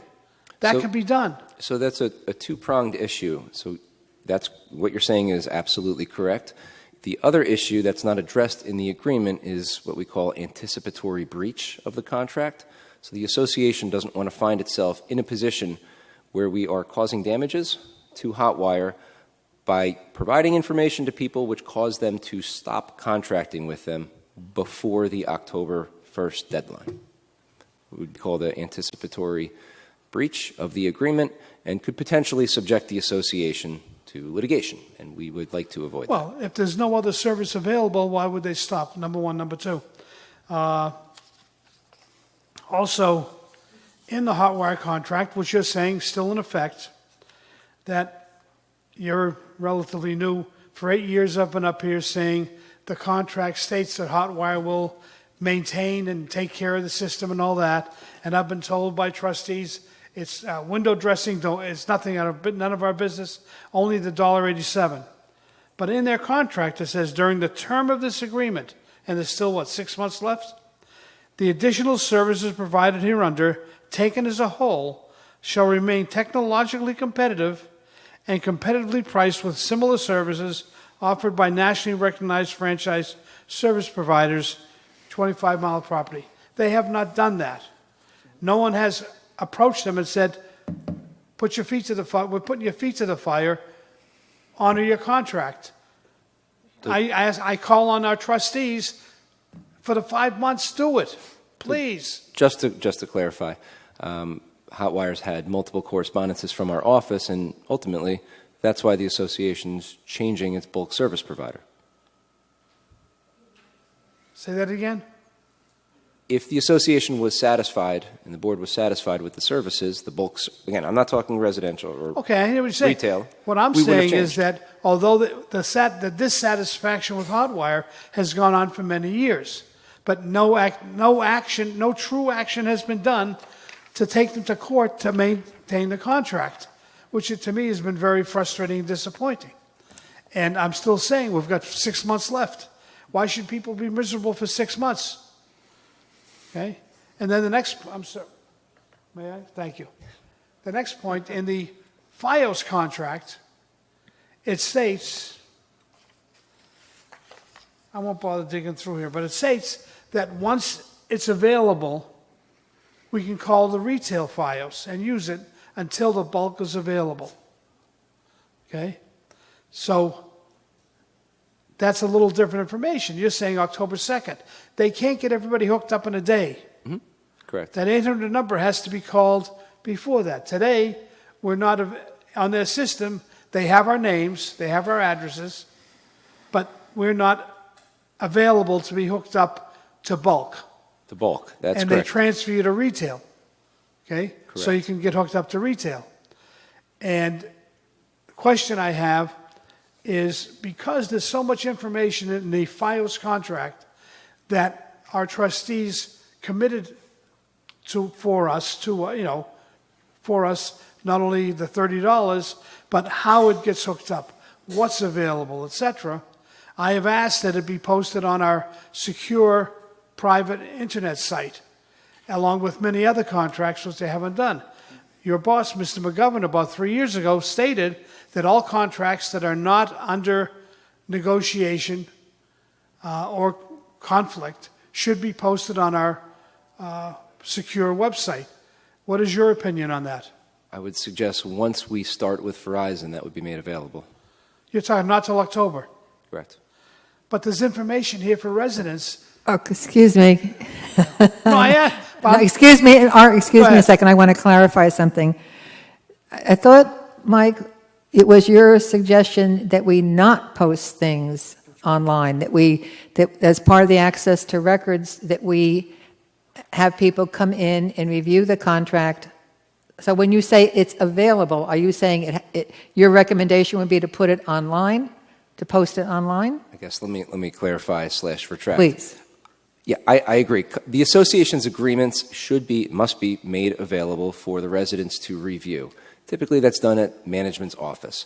I generally discourage boards from posting their contracts online. And the reason I do that is take a Verizon aside, a landscaping, painting contract, whatever it is.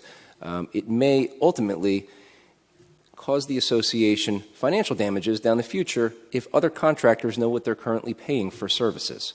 Right? Once it's out there, whether it's on a secure site or not.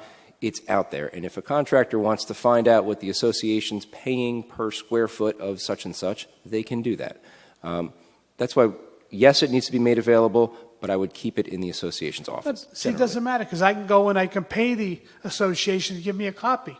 Good. Now I can go give it to Harry's Landscaping. You could. So I think, it's a secure website. Only Joe tells us only residents have access to it. We're just arguing over ease of access. Yes. Well, I just think it needs to be available to everybody so they know what they got into and what they have to do. And they Your know point- ahead of time. Your point is well taken. I understand what you're saying. Okay, have a good day.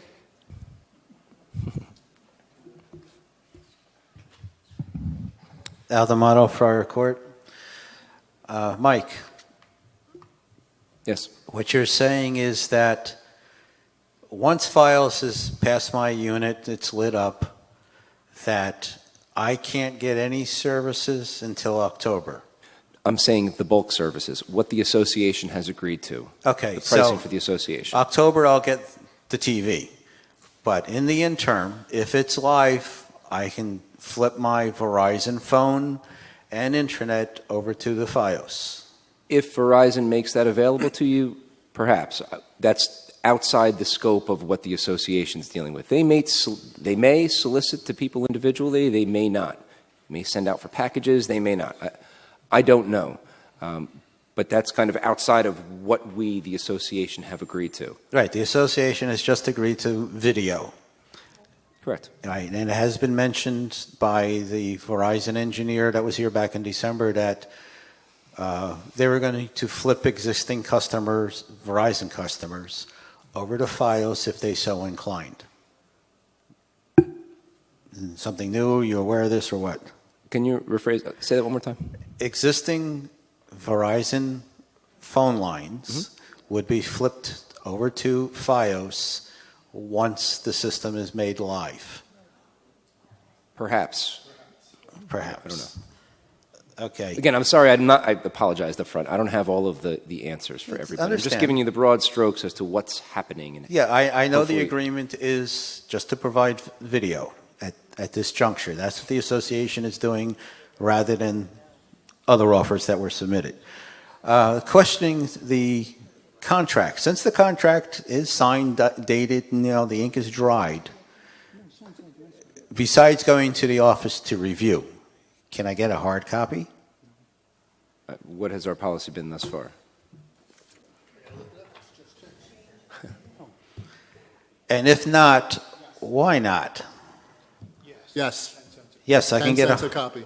10 cents a copy. So if I 10 request cents a page, I'm sorry. a page. So if I requested it sent to me via a PDF? No, you're going to charge me for a hard copy of something that is under the sunshine law that I could get You're getting it.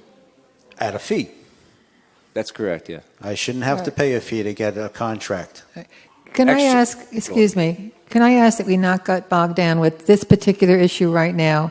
There seems to be, I think one of the reasons we asked Mike to be here today is we would like to give out as much information about the Verizon television services.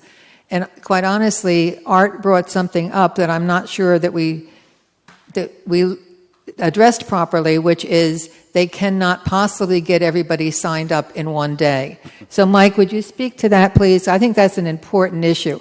I know all these other things are important, but we're trying to give a broad picture of where we are for all of the residents so that they have some understanding. They see all this equipment in the village. They see stuff going on.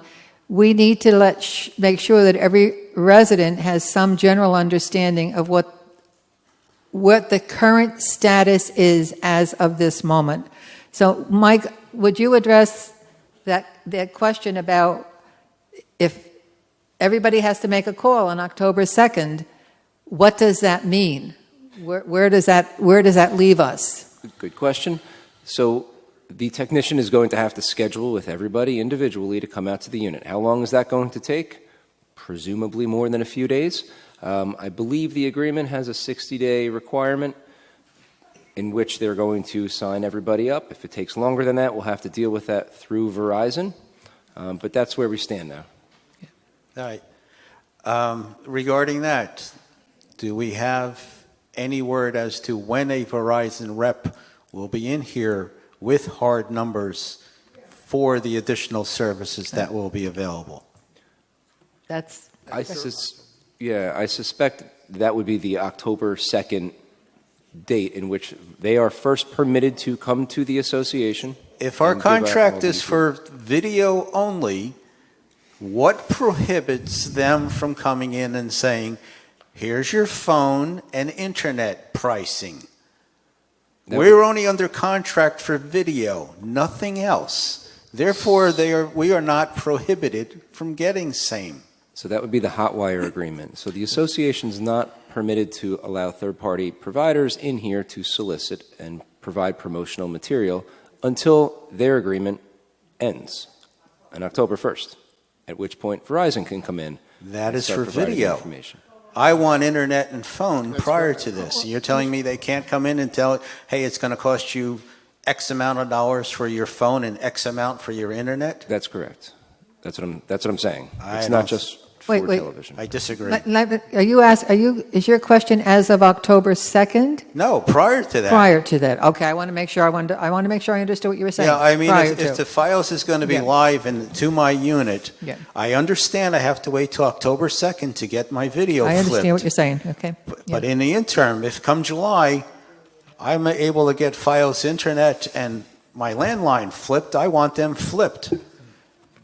Hotwire only has a contract for video, nothing else. Okay. Right. Chuck? And that has been the crux of the argument from the original contract from 2005. A contract was signed that had 28 points in it, which was not just for the video. It was for all of the services. They were to maintain all of the services. But yet, if we're being prohibited from receiving anything except the bulk TV by this contract, I have a problem with that, because then for all of these years from 2005, everything should have been maintained. Telephone should be crystal clear. Internet should be reliable. And it hasn't been. We're concerned about bulk, but this contract with Verizon says right in it, and we made sure of this, that the association is responsible, that Verizon provides the services that are available to the general public. And that's the problem that we have right now. And that's the argument that I have with the salespeople at this point. But the old contract, Sandy, the old contract at this point is for bulk. I understand that, so Bulk it's a and question of whether marketing. you go to litigation or not. Yeah.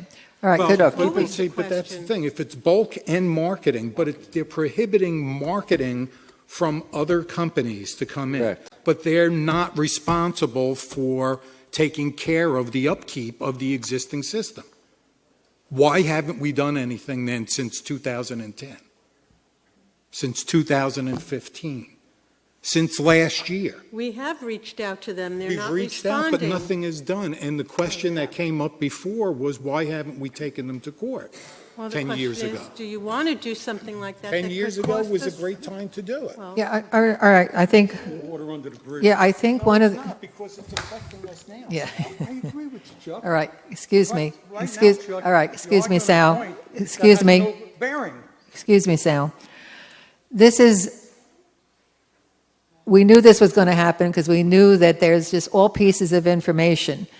And I guess what I'd like Mike to do is frame this as to where are we in terms of today with what we have versus, I mean, is there something for us to do then in terms of litigation? If that's the question that's being addressed now, we have these many months to go through. So as I understand the question, if we are only providing bulk services for the television under Hotwire and people get wired up, they don't understand why, once they're wired up, other services, other than the bulk television, other services could not be marketed.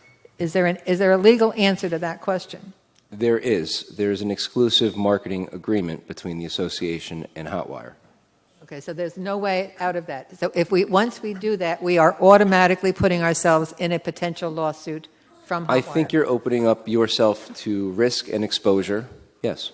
So that's why we've suggested strongly to stand back, wait till October 2nd, and move ahead with the new agreement. And yes, let me make this clear, there will be a transition period, okay?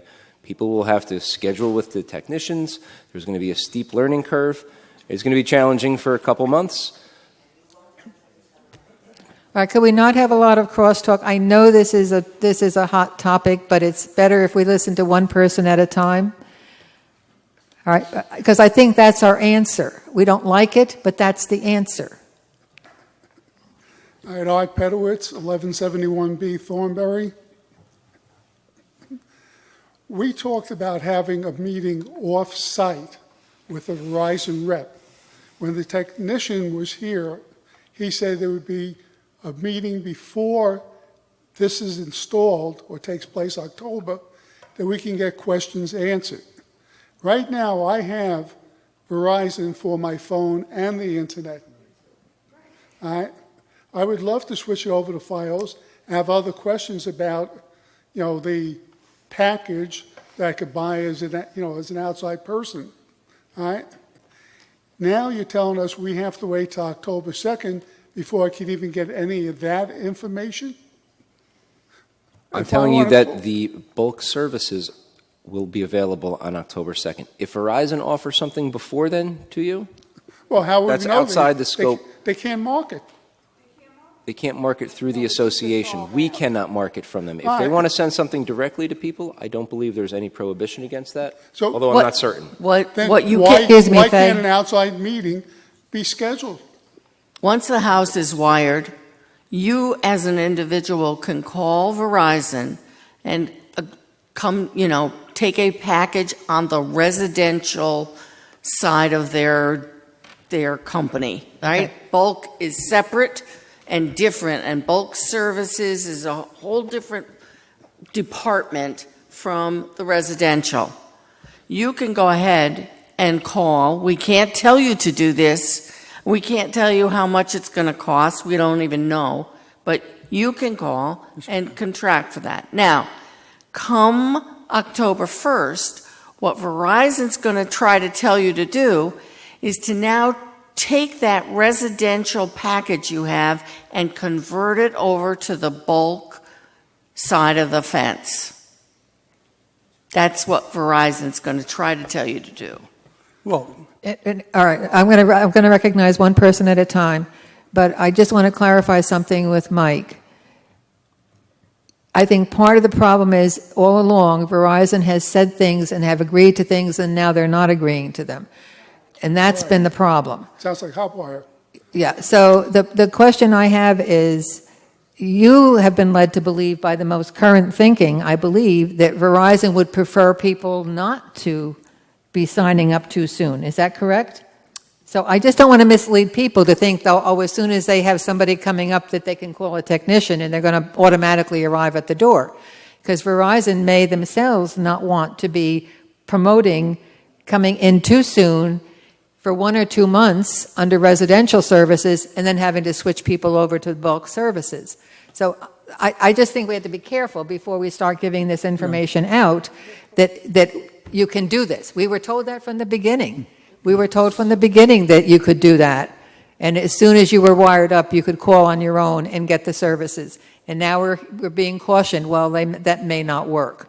Well, One of the other it's points. been suggested recently that the cleanest way for an individual to do this would be to just wait until October 2nd and sign up. That's Just in terms of procedural with them, right?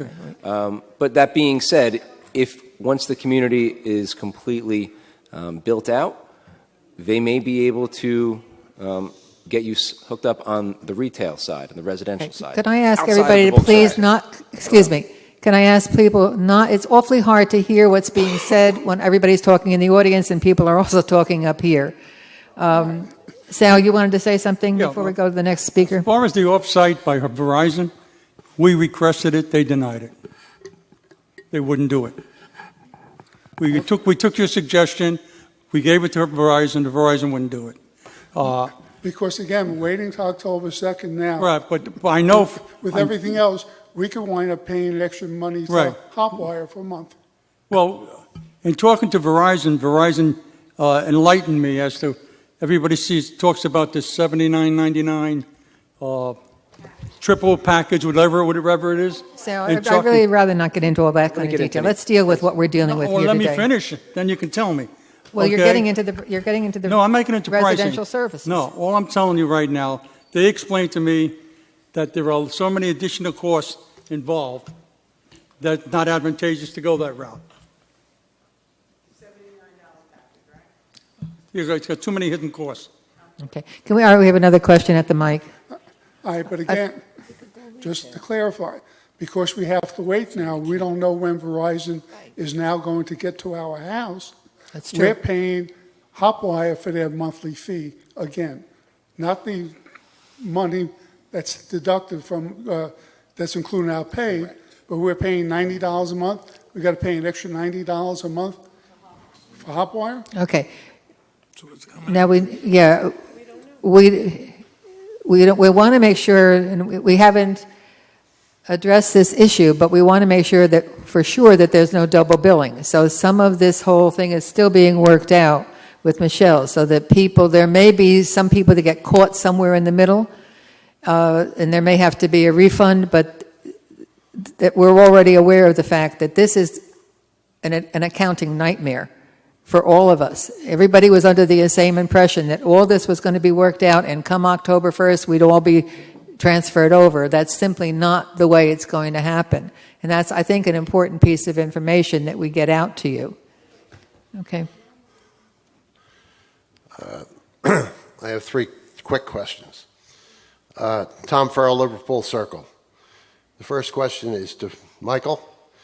The things you said about how Hotwire is going to stay here after October 1st and they're going to provide us these various services, and yet I've heard the board say they won't talk to us, they don't answer our letters. Have you, as the legal representative, interacted with Hotwire to verify that they in fact plan to continue to provide services in here after October 1st? Yeah. We've attempted. We've reached out. We haven't heard back from them. So we really don't know what the hell they're going to do. Okay. Next question. I have the bulk agreement in front of me from Verizon. It clearly says that once the bulk is implemented, and what you people are all calling October 2nd, that we can individually call up and contract for different services under the residential pricing. I think it's disgraceful after all these months and months and months that the board has not gotten us a copy of the residential pricing. You should have that available. You should post it up. You should pass it out so that people like the gentleman before me has some idea what it's going to cost them. Okay?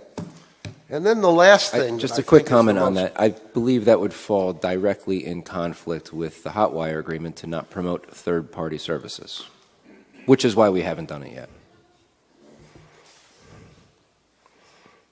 Okay, well, what if I go ahead and print out all that and I put it on that table for the next meeting? What's going to happen then? I would strongly advise the board against doing something like that. Well, actually, Mike, we've already done it. When we did the presentation, we had a price list from 2015 that we did a presentation right here. It's still on the creeper as far as I know. And the prices have not changed. So, no, from 15 to 17, they have not changed. I think do we not should- know what they will be in October. Sandy? That's the whole point. Just to say that the prices haven't changed leads people to think that that's good price. There are no good prices until it's handed to us, and we can turn it over to our residents. We don't have that information now, and it's not in the best interest of the residents to make it seem like we have it and we're not giving it to them. That's how we negotiated the contract in the first place. All right, Tom, I think you said you had 3 questions. Yes, my third question, and I think this is the most meaningful of all for everybody. I hope you get some attention here. I know we aren't loaded with a lot of math gurus here, but we do have Mary Lou Donner and Michelle here. Perhaps they can answer this question. There's 2,692 units. The Verizon literature on their Facebook page, when they talk about the installation, they say it's 4 to 6 hours. That implies 2 people to do the installation. Okay? That's 5,364 days. Okay? When you turn that around and you look at the ramp-up period, which the contract says, once they're ready, which is going to be October 2nd, they're going to start charging everybody $30 a month extra, or at least the village, come December the 2nd. Okay? There's no way you make that. Okay? It's physically impossible. They're going to need 60 vehicles in here, at least 6 miscellaneous pieces of equipment, 4 supervisors, and 81 men or women. Okay? We're in a horrible situation. I agree. Susan And Garofalo. Tom, we have brought this up in our workshop meetings. This is not something that we are all comfortable with, by the way. Okay, Susan Garofalo, Chatham Lane. I'm a little concerned because as it stands right now with Hotwire, we have no service. Technically, they don't want to know anything from us. I called to get a modem hooked up, and the lady on the phone couldn't explain nothing to me. I'm concerned now because I was promised FiOS October 2nd. The way it stands now, maybe December. What is Hotwire going to do to us then? We will have no TV, we will have no internet, and we will have no phone service. How are you going to explain that, Mr. Attorney? Shouldn't have this been all worked out before now? Yeah, that's what we've been talking about with the board for the past couple months now. Isn't it is a the little too transition late now process. that the contract was signed? Before I have a worker come into my home and I sign a contract, I want everything bulleted, numbered, and explained to me. We're not talking about one home here. We're talking about approximately 2,700 homes. How are they going to do that in 1 day's time? I don't think anybody suggested that they could do that in 1 day's time. We were told that we would be turned on October 1st. Okay. Second, I'm sorry. I can assure you that's not going to happen. Yeah, So- you can assure me now, but that's not what I was told. So Verizon will not come in prior to October 2nd to wire up any individual units from the ONT box over to the box. No, that's not what was told to us. It's not Thank you, Chuck. That's not how it was explained That's to not us. what even Bob Sass said, the engineer. That's not even what he said. It was going to be a rolling turn on. And that was the purpose, so that they wouldn't be totally inundated in the month of October. That was why when Eric said, oh, there's a 6-month ramp up, that was prior to October. Then that changed to be 60 days after October. That changed. We don't know why that changed. But the thing is, the problem is, the contract says, and what we were told was once we were wired up, we would be able to get retail service. Come October, that retail service would have to be cut over from retail to bulk. And again, as an IT guy that worked on billing systems, it's just a customer number. The customer number for the retail profit center is different than the customer number for the enhanced village.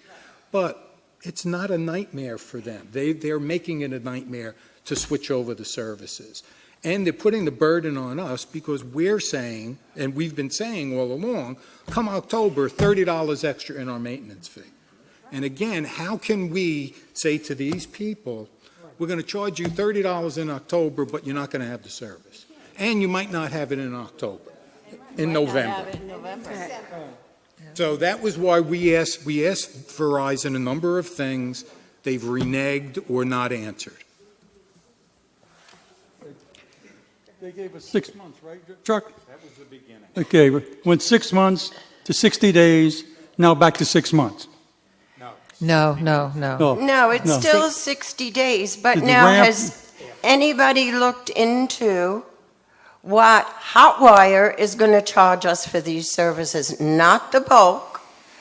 If I have to pay $30 in my maintenance and not have TV, I'm going to have to keep Hotwire. What are they going to do to us at that end? Because they don't care about us now, so I think they're really going to gouge us. Well, if Hotwire is going to have again, I can only guess at this, they're going to probably charge you the retail price. Come October. if you No, still I go mean, above I it. have expanded basic now. I think it's So do I, right. $31.99, something like that. So let's just cover how we're going to try to hopefully do this billing because it's going to be a nightmare, right? Yeah. Right. So we're going to put it in the budget, which the board hasn't seen the budget yet, I realize. And so we may be talking about 12 months of period of time that we're going to be charging you. Yep. What we understand is that not everybody will be turned on, but at the end of the month or the next following month, we will get a list of those who have been turned over to the bulk agreement. Those people will be covered by this. Those who do not and still have Hotwire or some other type of service, we're going to have to credit their account for those people. So this is going to, again, this is not going to be, there's no magic thing that we're going to be able to pull off. This is going to be a little ugly for about 3 months, 2-3 months, and then it should even out. No, I understand you would credit us, but is Hotwire going to pull out? Okay. Did anybody look into think- that with Hotwire? I think we should talk about. Okay. All right. I think there's a couple of issues here, and we have talked about this. There's a difference of opinion about whether we can turn to the Board of Public Utilities.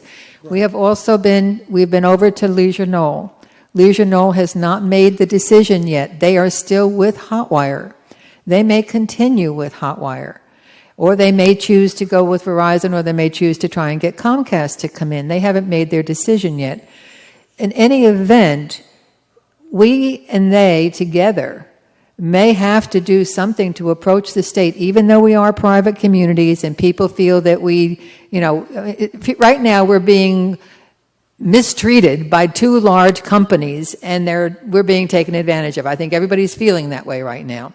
So what we're saying is we need to be able to sit. Now, Mike has tried to make contact with Hotwire. We need to find a more aggressive way of getting to sit down and say, how can we work together so we exit from this in a more positive way so everybody gets some benefit?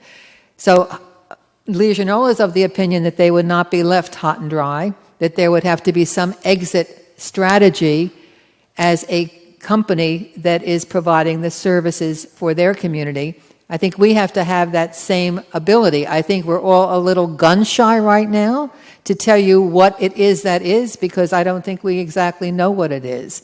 But I think this latest piece of information, which has been really coming on a more aggressive approach to try and pin Verizon down and Hotwire down, is opening up problems that we're seeing, that we're saying we can't just keep pretending that these problems don't exist.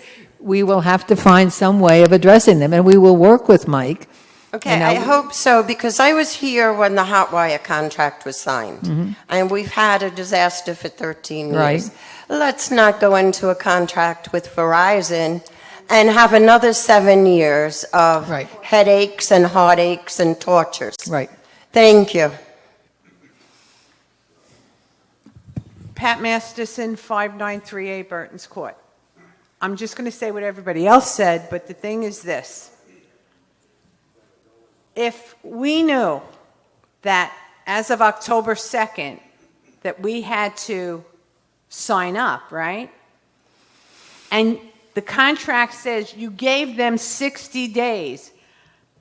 I'm going to be very blunt. Nobody in their right mind would give a company like Verizon 60 or 90 days to set us up. You know, with dealing with companies like this, they do anything they can not to get the services that they promised you, okay? That's the number one. Now, I heard everybody saying, well, we discussed this. You discussed it among the trustees, correct? Am I right in assuming that? Correct. How come we weren't told any of this up until just now? I mean, to me, as an attorney, I expect you to watch my back at all points. That's what you're paid for. I'm sorry I'm being blunt, but this is the way I am, all right? I really don't think that no one watched our backs initially with Hotwire 18 years ago, but to now do the same thing to us with Verizon is not what I would call professional attorney handling my back. You didn't do it 15 years ago. So just a brief comment on that. So we are approximately 6 months out from the turnover date, and we decided to provide what information we have today to the members. I started off by saying I don't have all the answers. We don't have all of the specific information. We're trying to speak in broad strokes as to what will be happening and provide as much information as possible. This will, I'm sure, not be the only time we're going to talk about this. Carolyn Thompson, Thornberry Lane. I think up until this point, we've all been led down the garden path. Just picture this. October 1st, Hotwire is told they're out, and October 2nd, we have no service of any kind. I can see it happening. Thank you. How you doing? Richie Yerkes, Cambridge Circle.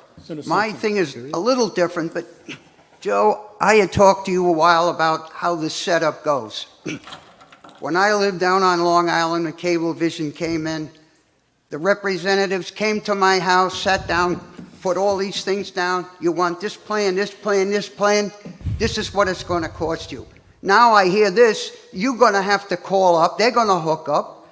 Why can't they do what they're supposed to do? Come to individual home and sit down with you and say, this is what you want, this plan, fine, and end it. Why can't that happen? I think they're saying it can happen, but after October 2nd.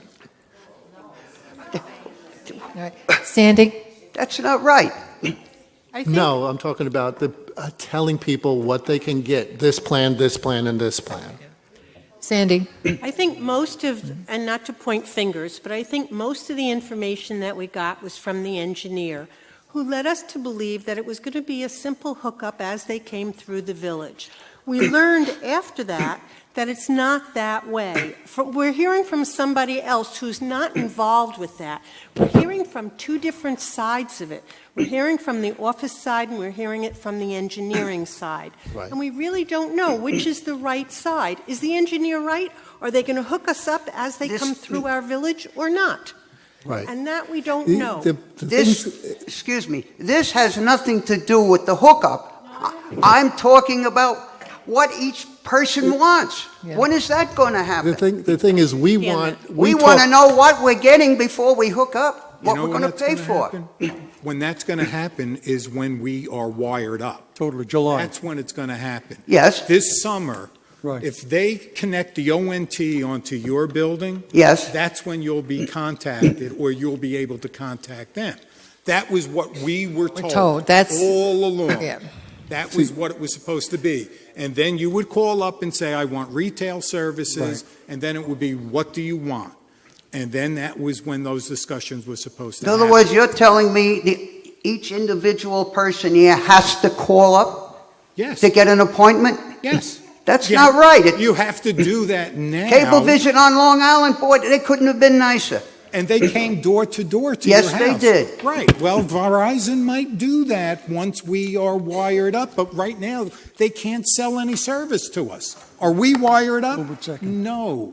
When we are wired up, that is when the marketing was supposed to happen.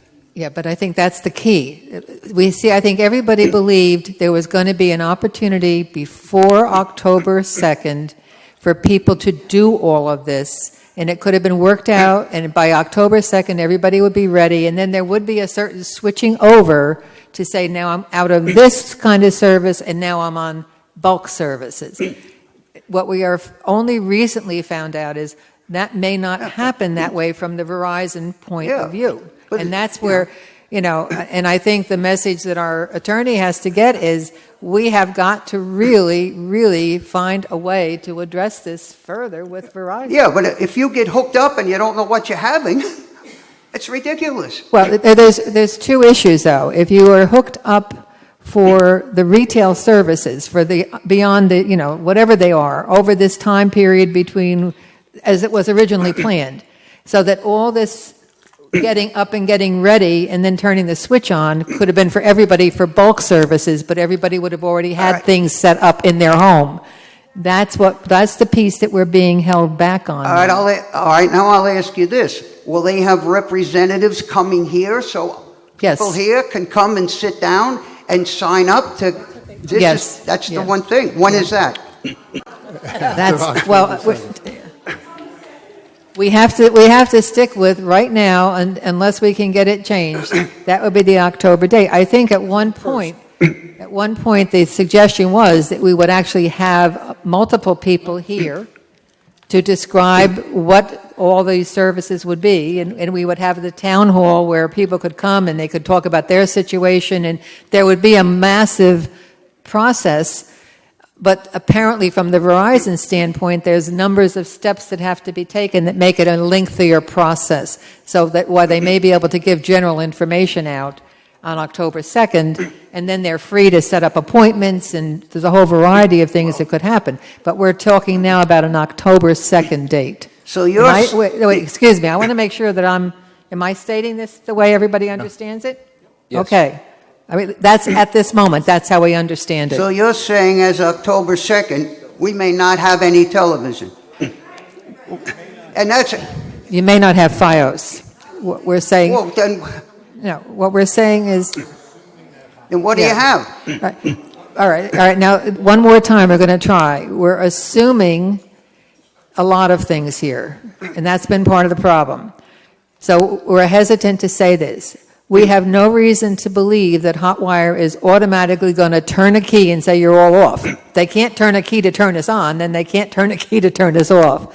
So we are not anticipating that Verizon's not going to be present to provide services for people who are currently getting their TV services through Hotwire and whatever other services they're getting. So you have to negotiate through Hotwire to keep going. That's what I'm saying. Well, they'd have to be made available during this interim period. Yes. And we Yes. can't do any of that until after October 2nd. Yeah, but there will be people here in the summer or whatever you say that we can come down and sit down and talk to and iron out a plan, and this is what it's going to cost. No, not until October. All right. The issue is, yes, every step that was taken with you in your other community will be taken. Yeah. The trouble is, it may be any time from October 2nd on. That's the piece that we're sharing today. You're going to have a lot of football fans really ticked off at you people, I'll tell you that. You'll make. Thank you. Hi, good afternoon. I'm Janet Ritter from 72C Cambridge Circle. I'm I'm going to get off of that subject for a second and just come back to it. When I moved in here 18 months ago, I had a contract with Leisure Village West to have a bundled package. I get hot wire, internet, television, and telephone. Okay? When you switch to Verizon, you're only giving me one thing at the same price because I don't take the extended. I just have the basic 22 channels. Mm-hmm. My husband and I live on Social Security, as I'm sure there are many people in this community that do. So now you're telling me, if I'm understanding this correctly, and you can explain it better, you're going to give me TV. Personally, I don't care about TV. I'm an internet person. Okay? So now who's going to provide my internet service? That's not what I signed up for when I came here in my Leisure Village West contract. All right, now, you're not, under Leisure Village West, the only services that are provided are the television services. So I don't know what the specific arrangements, but your internet and phone is with Hotwire. That's not a contract with us. Well, it comes with the package, $35, and you get everything. That may be, but that's Hotwire. That's Exactly. Yeah, but you're paying them. You're not. That's not coming through your. But then why aren't we getting that same package from Oh, that's a different Verizon? question. Yeah. All right. Why isn't Verizon giving me internet, telephone, and that as a basic bundle? Because with the contract. All right. Yeah. it's- Otherwise, I can't have internet, so what am I supposed to do? No. You're confusing things here. The basic service for TV is one part. You have ordered services from Hotwire for internet and telephone. Has nothing to do with us. Right. You will have that ability come October from FiOS. But I have to pay $30 to get the basic No, service. $30 is for TV. But I'm paying nothing for TV. $30 will be what the cost is. That's what it is. There's nothing that can be done on that now. Okay? But that's So my point. TV, internet, and telephone. If you want those services, you will contract with FiOS for those. Okay, so Or if any I other don't provider. want the TV, if I don't want TV, can I stop it and No. say no? No. So I'm still going to be paying more. You're going to be paying Yeah. $30. I don't In your care what you particular call it, it's case- still going to cost Yeah. me. Yeah. And I'm going to tell you something else. I've had Optum, I've had Verizon, I've had Comcast, and I'm now on Hotwire. And every single one of those services give you some kind of a problem. Sorry, they all do. They go out when it rains. I mean, I could tell the weather by Hotwire. I don't even have to look. Yeah, You Philly know. weather. I mean, but that's my point. My second point is, when we were talking about, what were we just talking about? I'm like out of, oh gee, The television. yeah. Oh, why can't, if I want Dish Network, I can contract with them now. Right. If No, I you want, can't. Hotwire will prohibit you from getting Dish because Hotwire is a third-party provider. You well, can they're get all, this you Dish is can all get over. you can get DirecTV. Oh, DirecTV. Yes. Now, Dish, you why can't. can I have DirecTV and negotiate with them and not negotiate with Verizon Fios? There are people that have basic Verizon. Okay.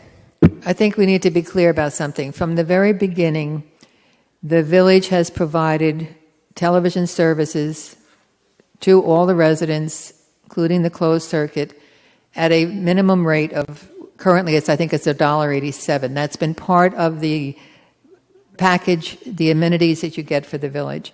Most people have signed on for additional services beyond those 20-some channels, but those are available to people who come into the village.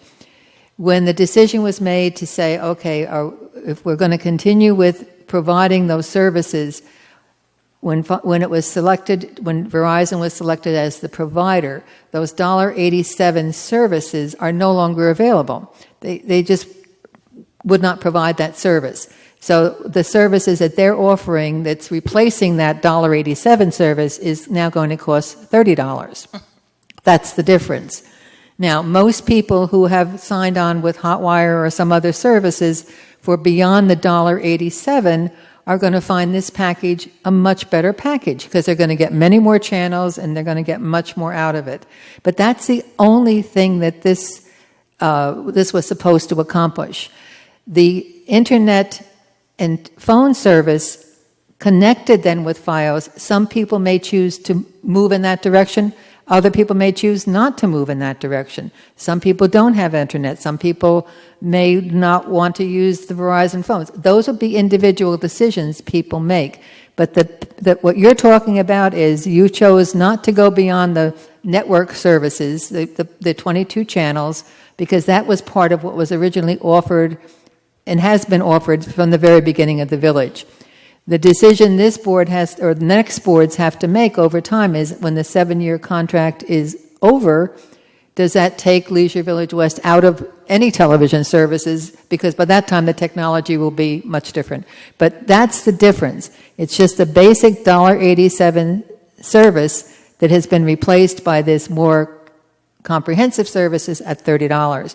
That is hitting a lot of people who have only had the services as you have described them. Yes, it is going to be more expensive for them. There's no question about that. They're going to have to pay. I mean, really? Yeah.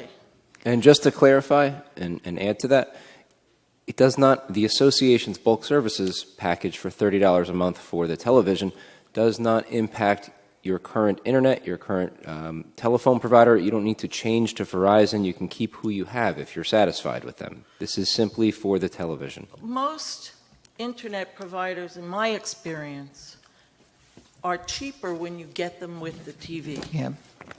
That's right. Much cheaper. So if I already have Verizon, I'm going to be locked into Verizon because I won't find anybody else. All right. Okay, thank Sorry. you. I'm wearing my residential hat right now as Mary Lou Donor, Liverpool Circle. I think it's very important that we keep that tape where the engineer got up here and made those implied recommendations as to how it was going to be. Route 37 first, because all those 37 people were very happy. We were going to get turned on, etc. All I know is come October, there's no TV. I have to retain Mike as my divorce attorney because my husband is going to go out the door. Because right now he says, if you think that come October 1st, everything's going to be hunky-dory here, you're out of your mind. But he's a TV junkie, and I have to warn everybody, you were worried about the Yes Channel. You might have no World Series. You'll have no possibility of no football. We have a lot of homebound people who watch television, and it's really not fair to them come October 2nd if there's no TV. I really think that you as the attorney have to say that we hadn't applied arrangements, or the engineer implied to us that this was going to happen that way, and we need to, if we have to go to the Public Utilities Authority, bring that tape with you. That's a little snippet, and it's really important that come October 2nd, we all have what we're supposed to have. And also we have a lot of people that work from home, and I know my 4G is going to be real slow because I'll have probably no internet because who knows what Hotwire is going to do.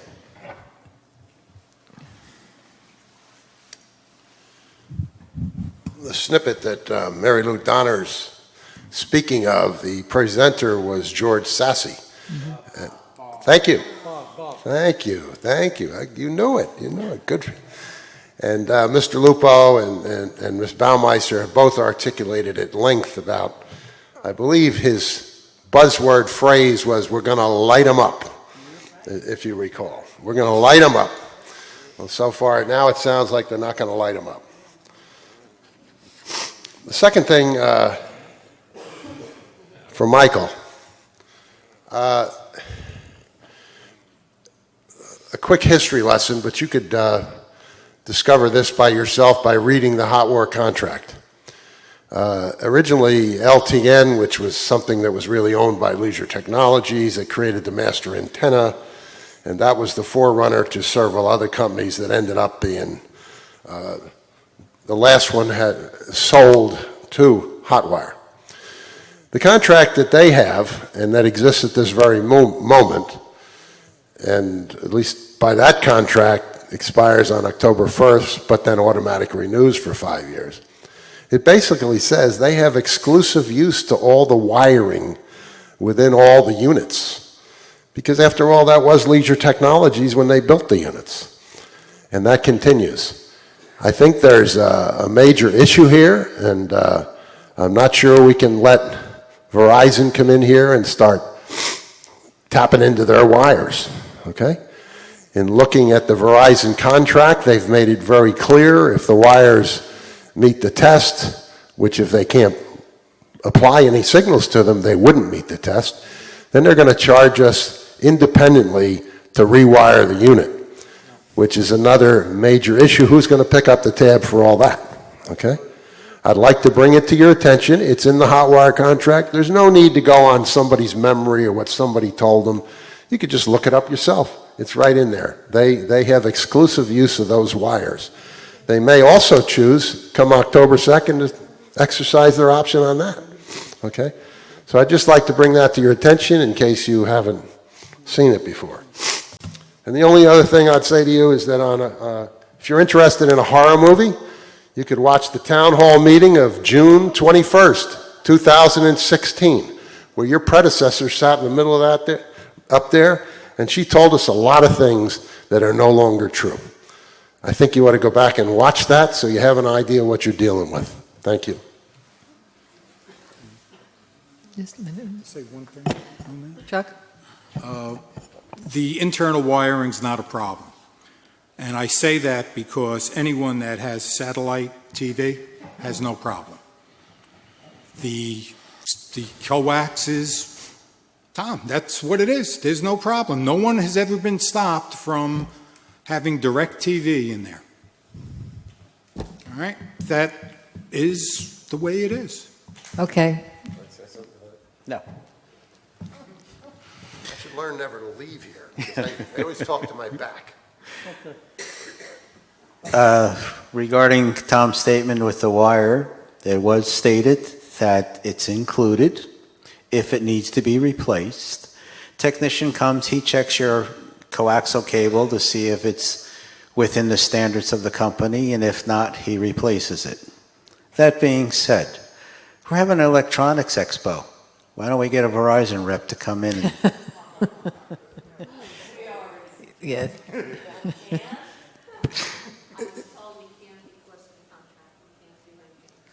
They will not be marketing TV. They'll be marketing Phones. and internet. Yeah. Therefore, they're not in any conflict with Hotwire in doing that. They are. Yes, it would. We'll agree to disagree once again. Okay.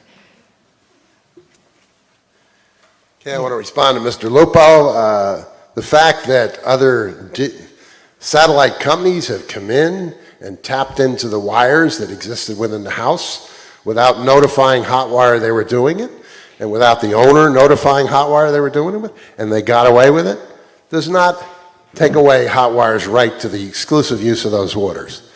For the attorney, this, I believe, goes along the same lines as right-of-way. If you have a piece of property and I cut across it every day, okay, and you decide to put up a fence so I can't cut across there, that's within your right. That was your property. The fact that I've been cutting across it every day for 5 years doesn't give me the right to use it. Thank you. Okay, we do have more on the agenda, but I'm hesitant to do this. But I will tell you that when all these questions were raised, when we first heard some of this, what we're sharing with you today, what we were told is that Verizon has worked with Hotwire in many villages and many other communities, and they have never had the experience that we are almost assuming could happen to us, that they haven't been able to work this out. So given the fact that stories have changed so much, I hesitate sharing that with you, but I'd like to leave you with the positive note that we do have some warning now. We know what we've got to work on. Maybe we can find some positive resolution to this. But they claim that they have worked with Hotwire in many other communities, and they have not had the problem with Hotwire, just arbitrarily not cooperating with those communities.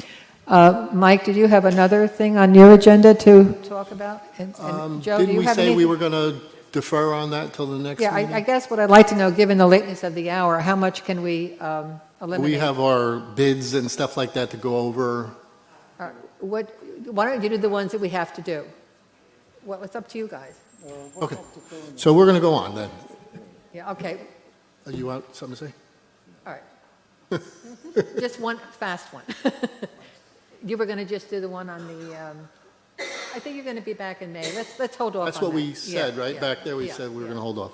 Yeah, there are a couple of other things that we've somewhat brought to resolution we want to share with everybody, but it's late, the time is late, so let's get just what we absolutely have to do for business purposes. Right.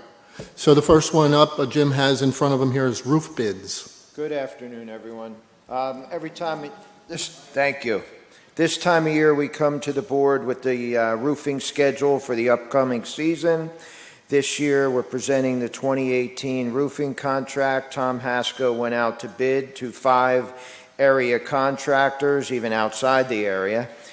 Gets a little tougher every year since we usually give it to the lowest bidder, who happens to be the same company again this year. So we went out to bid for 2,218 square, which is 103 units. We went out to All Good Construction, Roofing Masters, Premier Roofing, Coffee Brothers, and Cardinal Roofing. I'm going to read the total cost. This memo will be a first read, so everybody will have a copy before we vote on it.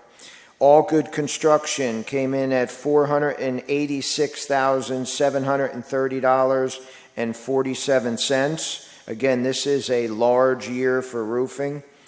Roofing Master, who's been our contractor for the last 2 years, who has been extraordinary. We're very happy with him.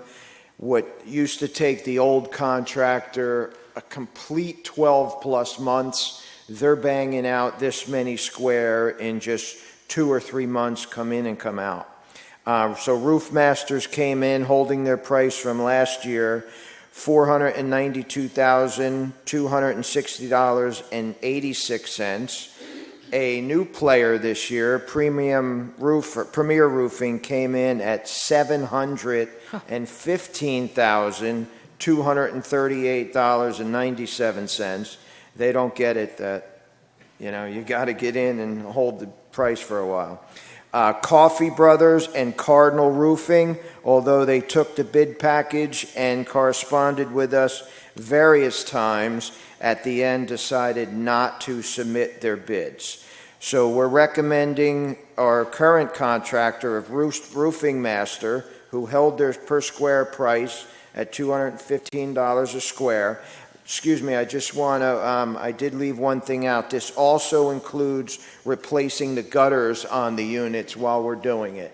The board, a couple years back, began a program, maybe this is the 3rd year now? I think so. That when we replace the roof, we replace the gutters at that same time. So those prices do include gutter replacement also. So we are recommending that the board approve Roof Masters for the roofing and gutter replacement at a cost of $492,260.86. This includes all taxes and fees and everything.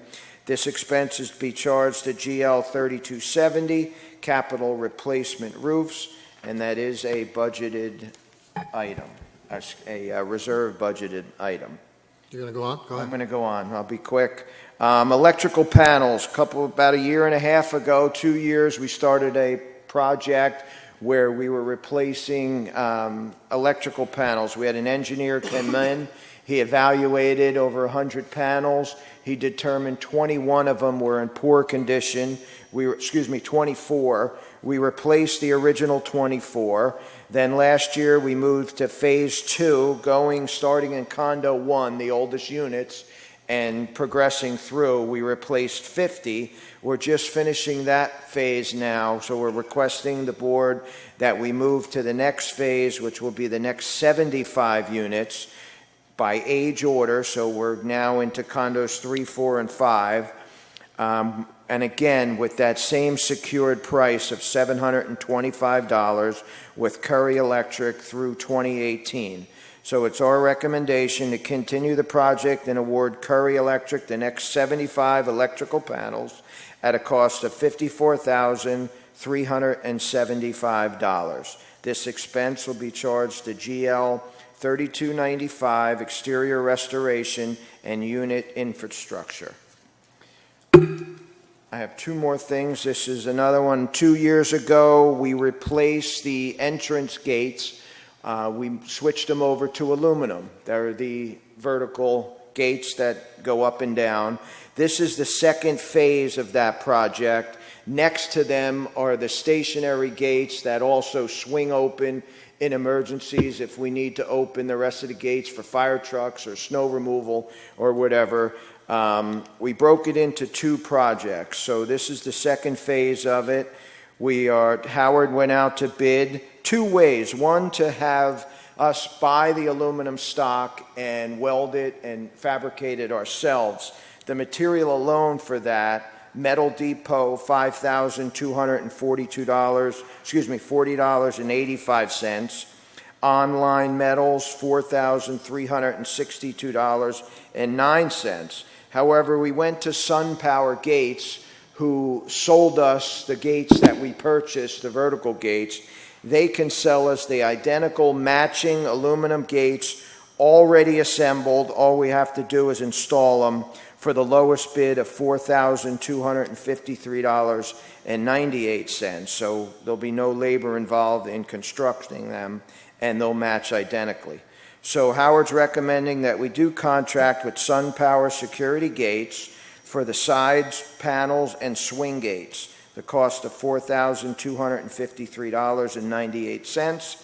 This expense will be charged to GL 3150 Capital Equipment Replacement Fund. They're the first two reads. I have one more item, and I hope it doesn't spar a whole nother conversation with Verizon. However, Verizon Construction, they've come through, and everybody's seen what they did to our lawns. They dug them up pretty good. It looked great when they were in and out, but it was in the middle of the winter. So the grounds didn't recover as quickly as we hoped. So we've been in contact with Verizon, and through the project, they have hit a few phone lines, a few irrigation lines, a couple power lines. Verizon has been really good with responding to those repairs. We also went to them and told them that we're not happy with the way the lawns look. They're kind of torn up, all those little patches. So they've agreed to come in and soil and seed them, going through each yard that would need a repair. But our problem was we're concerned with what soil they're going to bring in and what kind of seed. We don't want contractor seed that you see on the side of the parkway. It comes up in 5 days and is dead in 30. So we're going to use our seed and our topsoil. However, they're going to purchase it. So we'll bring it in, they'll purchase it. We're going to go periodically through the construction site. They're going yard by yard, and they're going to make those repairs. After that, we're going to follow through and hit those areas with our hydro mulch in order to keep them in place till we get growth. Sir. Tom Farrell, Liverpool Circle. When the engineer was in, he told us that they would be putting door hangers on the doors in advance of where they were going to be doing the digging. They did that for a while, but evidently they've stopped. And I personally flagged down a Verizon guy who was riding around supposedly observing what they were doing, and he said he'd tell his boss and get it fixed. That never happened. Now that turned into quite a fiasco, as you probably know, on Cambridge after the snowstorm, because there was the JCP&L was in there, and they trying to fix something they had, and they broke a wire. And meanwhile, people thought it had to be the people up the street it was Kramer that was doing Verizon. The bottom line is these poor residents ended up without any TV or internet for quite a few days until it was figured out there was a company called Klein. Klein was supposed to come fix the damage. So my major issue is perhaps if those door hangers were there, somebody might have looked and say, oh, I better call this number. We did address the door hanger issue with them a few times. Now this is just one of the issues. A concern was if a door hanger is hanging on a home too long, it would look like that's a vacant home, nobody's pulled it in.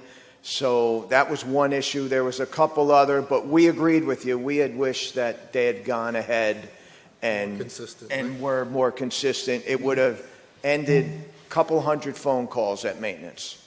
So I do agree with that. Thank you. Okay, that was it, right? Yes. Okay. Another thing I want to mention is...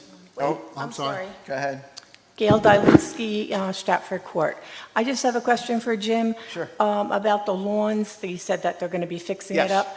Do we have to notify No, maintenance? good point. Thank you for saying that. We are starting up in Thornbury. We were supposed to start this week, but it's not cooperating. So next week, we're going to start right behind kind of their path that they went. So we'll start up in the Thornbury area and go through. You do not need to call, but if after a couple weeks you notice, they may have missed one, please let us know. Because they may go through and it looks good. We get 2 hard rains and that sandy soil surfaces. So you do not need to call. Chuck? Yes.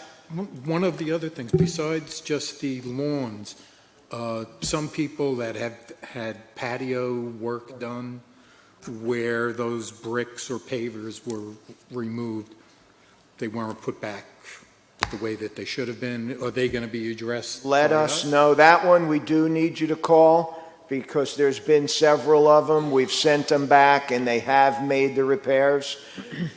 So please, if you have an area that was disturbed and not restored to your satisfaction, please let us know. We do have a list and they have been responding pretty well. I prefer to get that list sooner than later so they're still in here because once they leave, it's hard to get people back. So while they're here, look around, look at your area.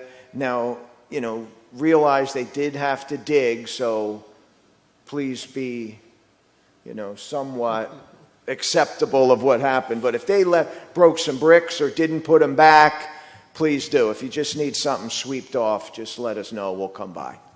Thank you. Pat Masterson, 593A Burton's Court. I'm in the greenery.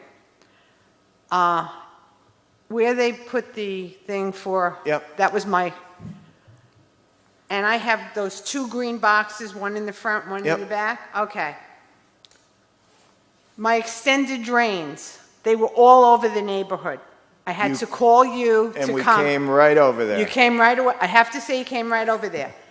We still have an area where I'm supposed to have the gray rock and then the paver. Now, Jim, you said to me, wait until they finish. Yeah, they're You done. They're out of your area now? As far as I can see, they're Okay. finished. So now, are they coming back again? Or is that... I'll have them come by and take a look to see what they disturb. If you can be a little more specific, give me a call tomorrow. Sure, no problem. I'll have them come over and let them know exactly what they need to do.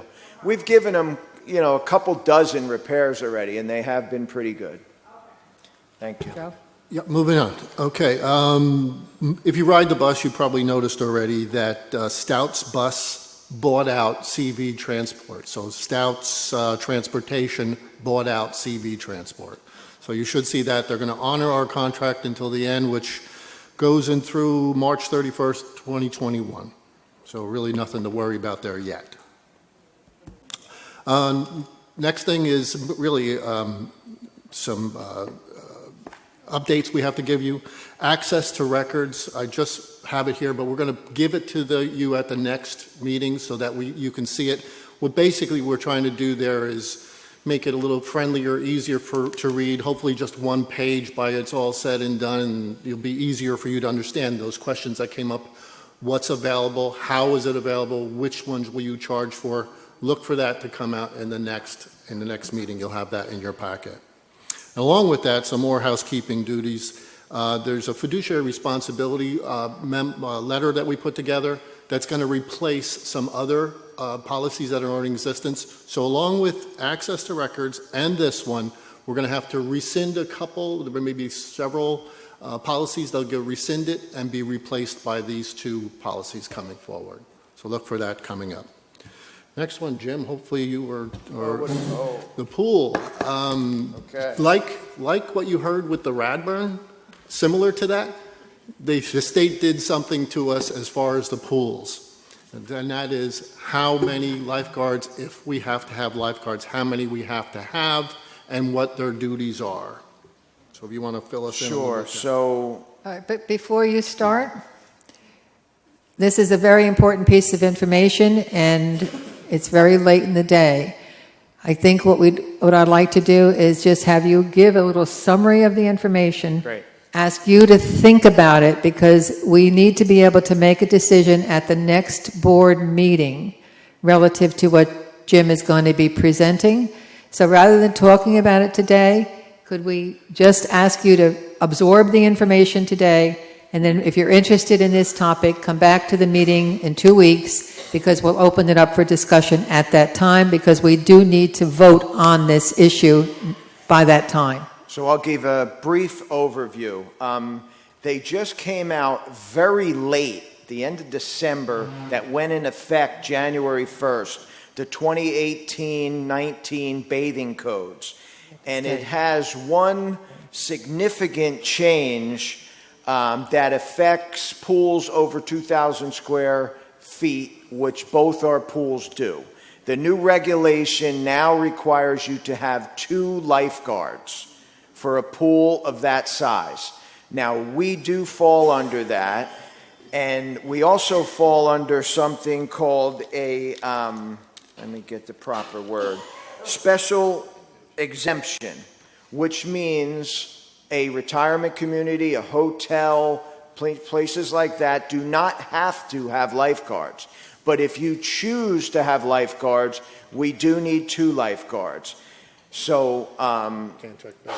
right, the one biggest controversy right now, and we have 3 interpretations of it, and 2 say that that second lifeguard cannot check badges or do anything that would distract him from lifeguarding the pool. That doesn't mean he can't check the water or anything like that, or her, excuse me. They must be looking at the pool at all times.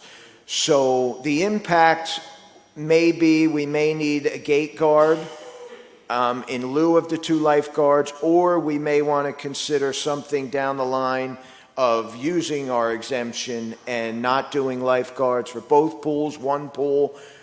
You can do a partial exemption, which would mean you can have lifeguards on the weekends and holidays and not during the week. So please digest that a little bit. There'll be a lot of conversation. There's some other changes in that new bathing code, but a lot of it is signage and, diapers and things like that. But the ropes and silly things, you can't use those little hooks anymore, defibrillators, but a lot of them were already in compliance, along with the 2 guards. However, the controversy is, and we spoke as late as this morning to the Ocean County health inspector that inspects our pool, and he thinks his gut feeling is that second guard cannot do anything. Our council also goes around and speaks to communities, and their interpretation is also that that second guard can do nothing but be a lifeguard. So there may be some impact on a badge checker, or in the future maybe Have guards or not, right? have guards or not. Okay. So I'll leave everybody with that. Yeah. Okay, Joe? So next, I just have to remind everybody that you'll see it on the next agenda, but the mayor is coming on the 18th, and that's his usual annual thing that he does to all the communities, so he'll be there. And he's going to furnish an agenda, did he say before that? That he's going to give us anything in writing or not? No, I don't think so. No? Okay. We have one for him, though. Yeah. Lastly, the board would like me to pursue the idea of having a coffee shop in the 3B area, the newly approved area. That's our commercial buildings right up here next to the bank and all of that. So the board is asking me to pursue that to see if we can bring a coffee shop into that area. Crickets. But he's tired. Crickets. Yeah, I guess. Excuse me. Sandy? Wasn't there something about if anybody knows people that want to run a coffee shop or had that experience, they were supposed to contact you? Well, it didn't come out until today, so yes, if we know somebody, not residents, if you know of someone outside who has experience with running a coffee shop, bagel shop, something like that, give us a call. And if you've never seen the space, I had never seen it. And it's really nice space, and it would work well. It looks smaller when you're from the outside, but when you go in, there's a lot more space that it's available there. So it could be something that could work very nicely. It used to be where the lawyer was. What? Okay, is that pretty much done? That's pretty much We're it. going to adjourn the meeting and hope there are no questions. Well, the audience comment, yeah. Well, everybody can leave, and then I'll 2 weeks from now. Well, the problem is the meeting I want to attend is this Friday, because I also want to volunteer to be Okay. on that committee.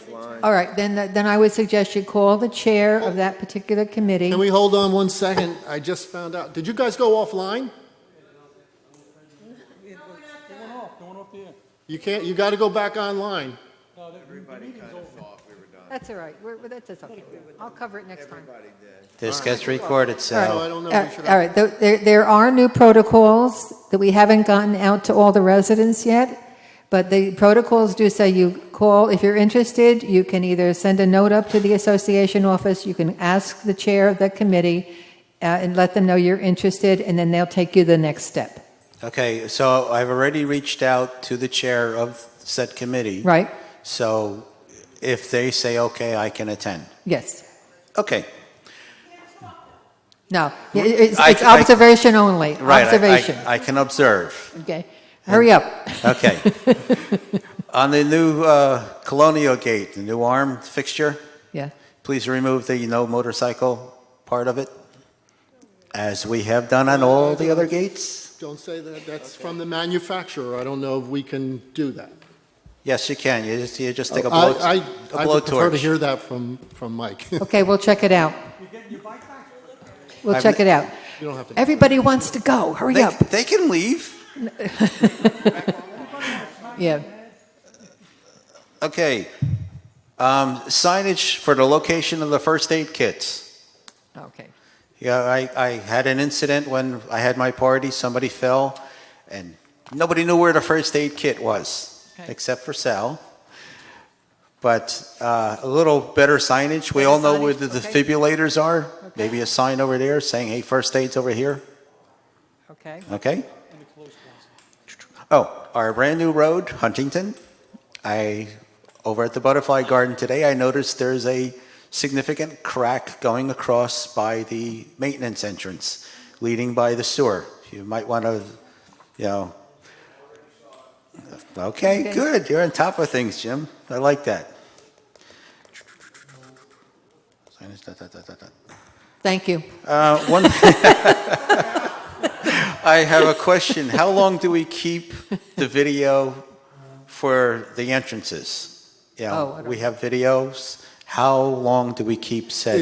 It's limited to the size of the hard drive, so it's hard to say. 30, 40 days. I don't know how big the hard drives are these days. Well, if you got a 1 terabyte, you should at least do 45 days on a continuous cycle. Thank you. Okay. That's all. Thank you.